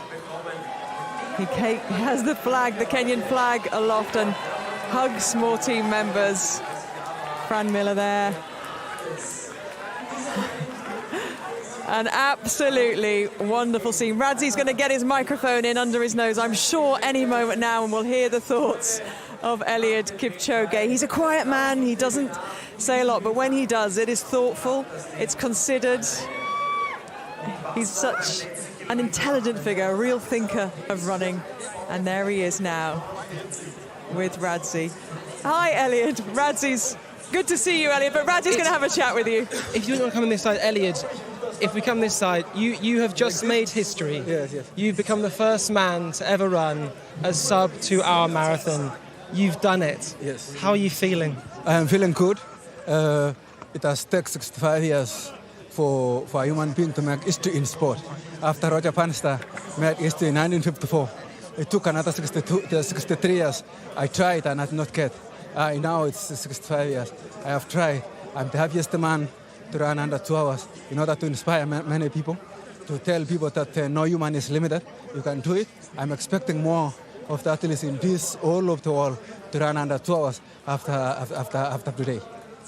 I mean, what incredible words. Inspiration doesn't do it justice. How hard was that run? How were you feeling at the most painful part? Actually, I can't say and I can't define, but the first thing is say, when I woke up at 4:50, to actually the starting time, that's 8:15, it was my hardest times even before the start. The time, actually, it was 4 hours, but it was like 30 minutes, so it was the hardest times. But all in all, the race is actually, the first kilometer is really hard the way it is. It needs actually the perseverance, it needs dedication, it needs the hard run, yes. Your pacemakers were fantastic, start to finish as well. Absolutely. Remember, the 41 pacemakers are among the best athletes ever in the whole world. From the Matthew Sandro, it's the one of the world Olympic champion for 1500, to all the marathoners and everyone, they are the best. I can say, I want to say thank you for them. I want to appreciate them for accepting to do the job. And together, it is not, I am not Eliud Kipchoge, we made this together in this one. Elliot, to see the reaction that you had, especially from Kenya, with you growing up with a single-parent mother, you're a proud member of the Talai clan. What does this mean to Kenya, especially? It means a lot to Kenya. I wanted to run under 2 hours in order to tell Kenyans that everybody can step out of his store and actually think positively to what's required by a human being to do, and all of them can earn a good life.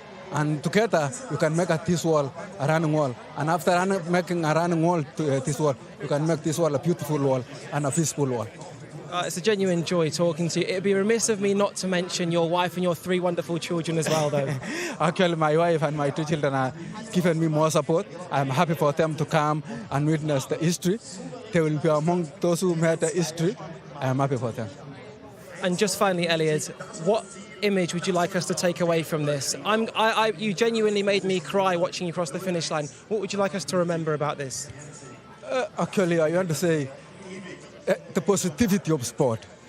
Actually, I want to make the sport a clean sport. I want to make sport an interesting sport whereby all the human beings can run, can wake up very early in the morning, to run. And together when we run this wall, we can make this wall a beautiful wall. You can kick away most of the diseases by just running. It will be a beautiful wall. It's a privilege talking to you. It was a privilege watching you run. And on behalf of every athletics fan around the world, thank you very much. Thank you too. Thank you very much. Thank you to the whole world. Thank you to those who watched me through Facebook, those who watched me through YouTube, those who watched me live. And I can say, actually, I am appreciating your time that you sit behind your TVs, behind your mobile phones, behind everything, even following through Twitter and everything, that you have made history together, and together you can make this wall a beautiful wall. Thank you very much. Eliud, you were great before. You are now an icon. Congratulations. Thank you very much. Thank you. Immortal, I think. And when he says takes the time to watch me, well, you've made it a little bit less than it ever was, Eliud Kipchoge. And I think you can add to Radzi's words, it's not just athletics fans. I think it's human beings who are in awe and enamoured and impressed by what we just saw. But there's one man that knows him perhaps better than any, and that is his coach, Patrick Sang. And Crystal is with him out in the throng. It takes a team. Patrick Sang, you're at the heart of that team that made this possible. Right now, your feelings in words, can you describe it to us? It's been 17 years in the making. I'm still in the moon. I'm yet to come down to heart. Really excited. Happy for him, for what he has achieved. He's actually inspired all of us that we can stretch our limits in our lives, and we can do more than we think we can do. What was the first thing that you said to him as he crossed that line? I said, congratulations, you've done it, and you've made history. Was there ever any doubt, and what was it like actually watching it from the sidelines, knowing that you've done all the work you could have done? I watched the race from the pacers stand, and I saw the spirits of the pacers, and and I watched the race, the changeover and all that. Everything went perfectly right. What do you think this means, not only for Eliud, but for the rest of humanity? For the sport, it's challenging other young athletes and athletes that are still active, that they can stretch and perform better than they think. For the humanity, whatever level you are in, you can move yourself to another level. And finally, what of that time, and can that be broken? Of course, Eliud has told us that the records are meant to be broken. So I'm sure down the road somebody will come again and say, I want to try it. But history has been made. The first time to run under 2 hours, it's unbelievable. What a moment. Thank you so much. Thank you very much. Thank you. Thank you for all the people who came to watch, the supporters who came from all over the world to watch. Thank you very much. Thank you. Well, I'm delighted to say that Sir Jim Ratcliffe has joined me just outside of the studio, because you've got to go off and do the presentation. This was Eliud's dream, but it was your dream as well. What does it feel like to see it come into fruition? Sensational, really. It's quite difficult to believe it's actually happened, because it happened so quickly. But that last kilometre, where he actually accelerated and he came through on his own, having a I mean, it was superhuman, really. I can't believe he did it. I mean, I can't believe he ran the first half. He ran the first half marathon in less than an hour, and then he had to do that again. I mean, the mind boggles for anybody who's just a normal human being, and these guys aren't. But the pacemakers, the technology, and everything that you have added into this mix, to see it come off today. I mean, it's been immaculately well organised. I mean, everything has to go right to do this. But I think it's so nice to see the pacers being part of this, because normally running is such a solitary sport. You run for yourself, and here they're all running for someone else, and they are just so full of enthusiasm, these the pace guys are all world-class athletes. They're the best athletes in the world, and they're all running for Eliud. They've never done anything like that before. It's almost like a new sport for them, Congratulations. I know you've got the presentation to do as well. Thank you so much, Jim, and well done. And well done to you and all of your team, because this is the feeling today, actually, that Jim's right. It's a solitary sport, but today was about being part of a team, whether it was the pacemakers, Shalane, or all the people, Ed, who've been involved in this. And I think that has come out in the feeling in this crowd.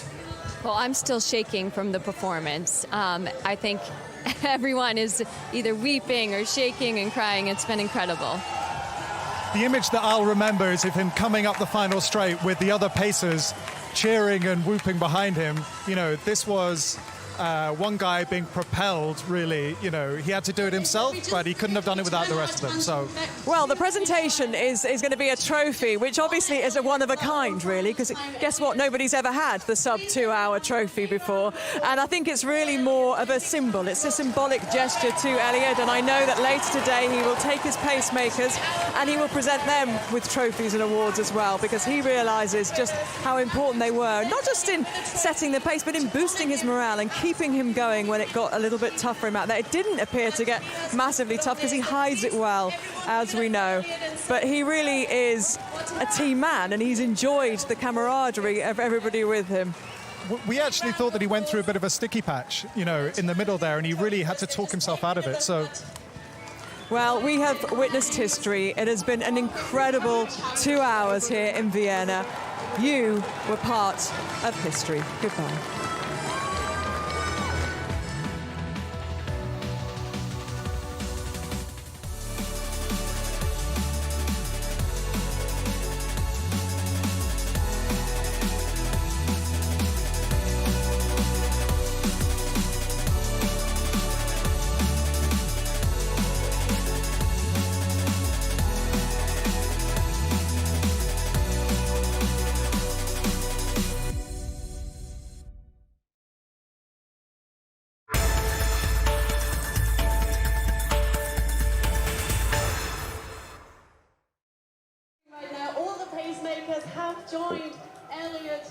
So we are here in the, it feels a little, I was going to say the calm after the storm, but I don't think it has calmed down yet, has it, Shalane and Ed Caesar? It feels like there is just this incredible energy out here, because the crowds are staying. They haven't dissipated, they haven't gone away when they've seen that incredible landmark broken, that 2 hour marathon broken. They've stayed to enjoy the celebrations. There's been a celebration there where Eliud Kipchoge, being held aloft by his pacemakers, has been presented with a trophy by Sir Jim Ratcliffe of INEOS, and these will go on. Last night when I was with Sir Jim and Dave Brailsford, they told me that, I said, what are you going to do tomorrow night? What are you going to do tomorrow afternoon? They said, well, actually, Eliud really wants to give his pacemakers something to mark this occasion. And you got the sense of a community of running, Shalane, didn't you, this afternoon, or this morning when you were out there? We've been up so early. I'm not quite sure what time of day it is. Yeah, Eliud is all about, the team and contributing to the world and to other people. He's always running for something bigger than himself, and that just goes to show right here. This picture encapsulates that. He is all about thanking and appreciating the people that have given to him for this performance today. Yeah, I was thinking about, just in front of our commentary box, Peter, his longtime masseur, his physio, who has hurt people very deeply with his thumbs over the years, was in floods of tears, this big, strong man. I thought what it must mean to someone who's actually worked with him for such a long time to see this moment. And for his children, I mean, it's incredible to think that his wife and family have never been to any of his marathons, never been to any of those big city races or his world record. And for them to be here today, well, if you were going to pick one, this would be it. And for them, he's daddy to them. He's a daddy who runs. And when they see the crowds here adoring him, but knowing that they're a beautiful moment with Chris Froome And he's obviously part of Team INEOS and comes from the world of cycling. He knows just what pain is all about. He knows how hard it is to push yourself through those moments. And there was that lovely bond there, a lovely cuddle between the pair of them. But the Kenyan flags that have been out here today, and not just Kenyan flags, I mean, there have been people from all over the world. Bahamas, you mentioned Gold Coast earlier on. A lot of people come from the States as well. Yesterday we bumped into a lovely family that traveled all the way from Utah, from Park City, Utah, to be here. And I said, why'd you travel all this way? And they said, because we want to be here for history. We want to be here for Eliud. They're the children, Eliud's children, who his sons look slightly kind of bemused. What's going on? What is this all about? Well, you will know, kids, when you are older, and you will see that your daddy, well, this moment is up there, isn't it? It is up there with the likes of Roger Bannister.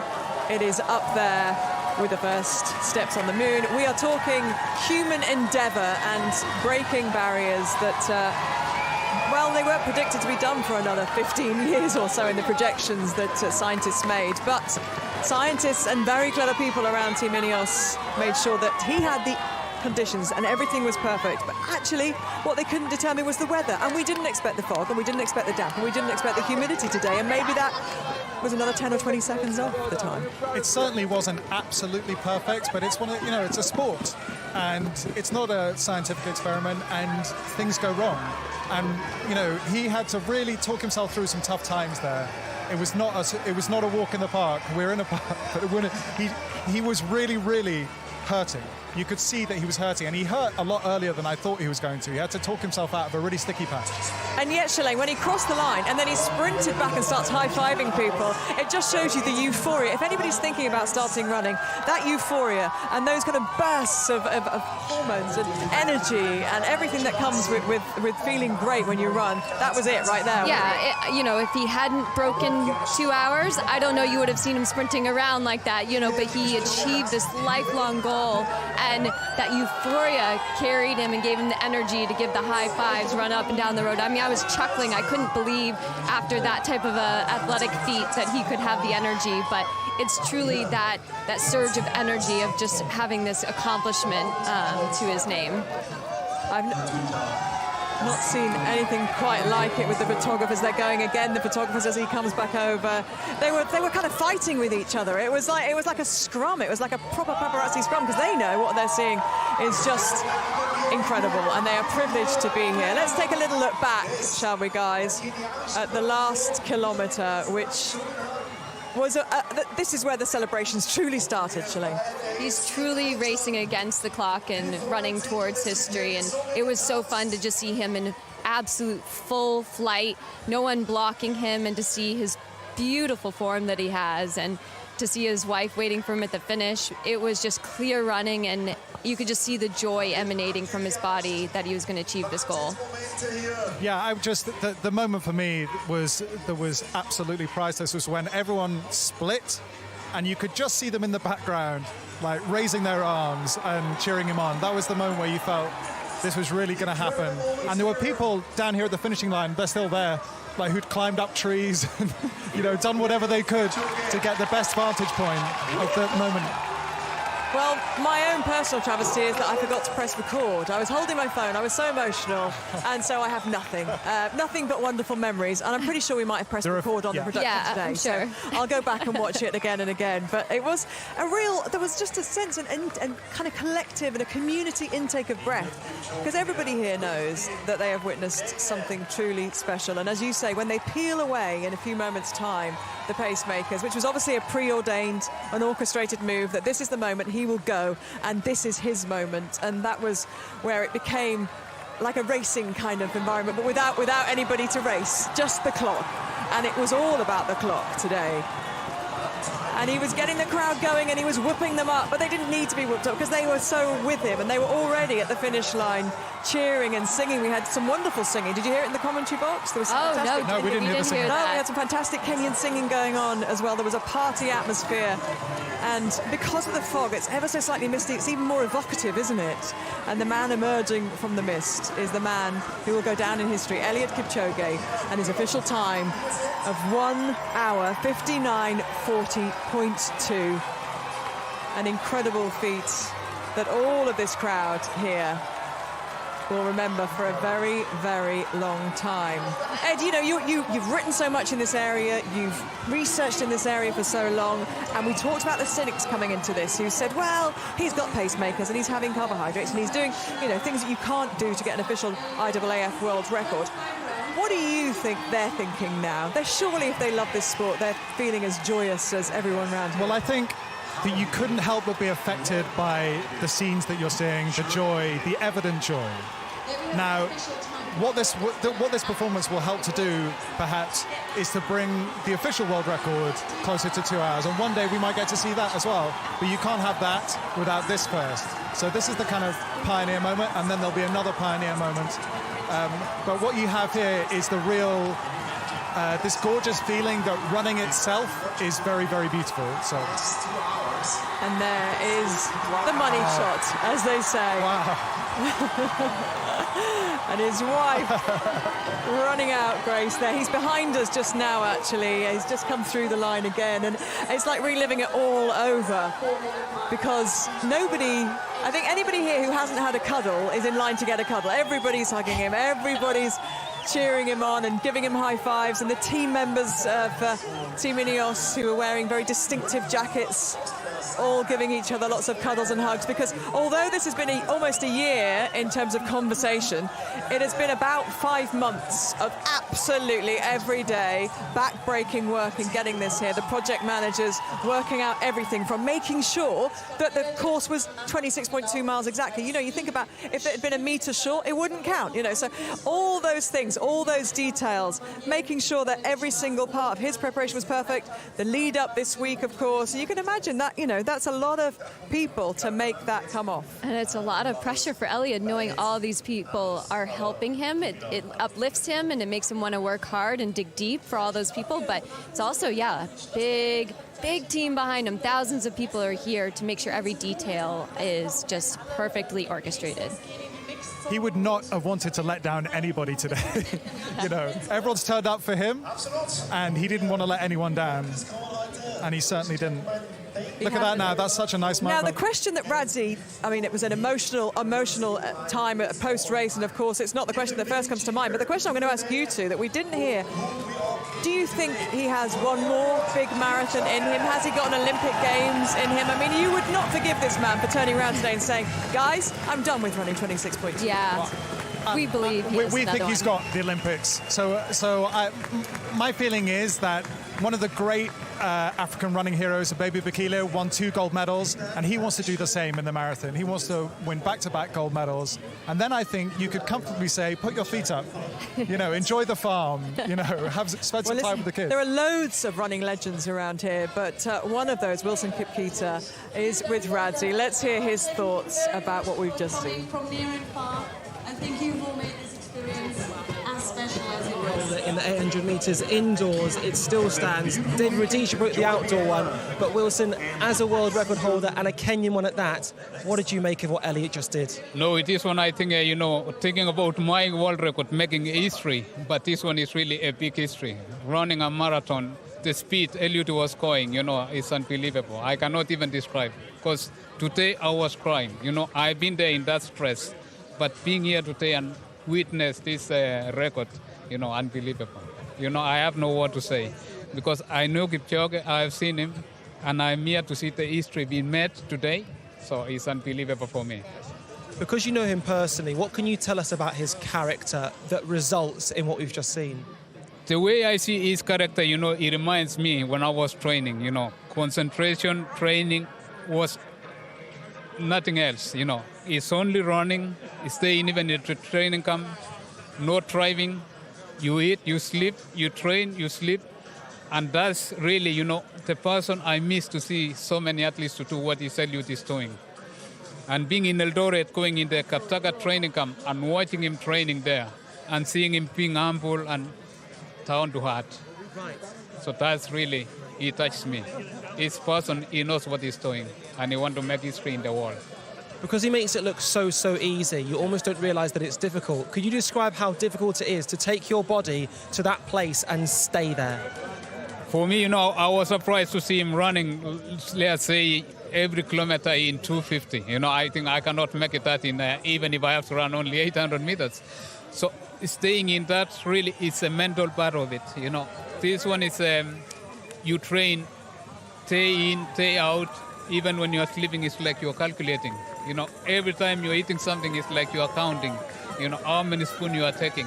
So it's really a big concentration. It takes a lot of energy and it takes a lot of time. Awesome, it's a special day. Thank you for your time. Thank you very much.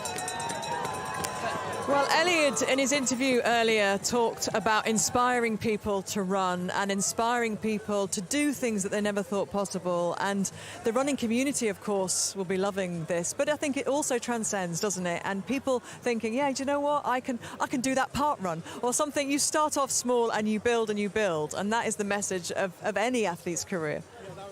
Very positive outcome of this whole event if more people just went running once a week or something like that. That's what he's interested in. That's what he wants to use his new prominence for. He wants more people to take more exercise. He wants to make it a running world. That's what he says. What would you like to see, Shalane, be the legacy of what we've experienced here in Vienna? I hope that the future generation is inspired and motivated to go chase that audacious goal. When he set this goal of breaking 2 hours, it seemed absolutely audacious. I didn't believe it could happen within my lifetime. And so I think whatever people have that they're dreaming of that seems audacious, just go for it and to just see if it's possible. You may not make it, but just the journey of trying to make that achievement is worthwhile. Shalane, Ed, thank you so much. It's been wonderful sharing this fantastic experience with both of you. And of course, Crystal and Radzi are still out there as well.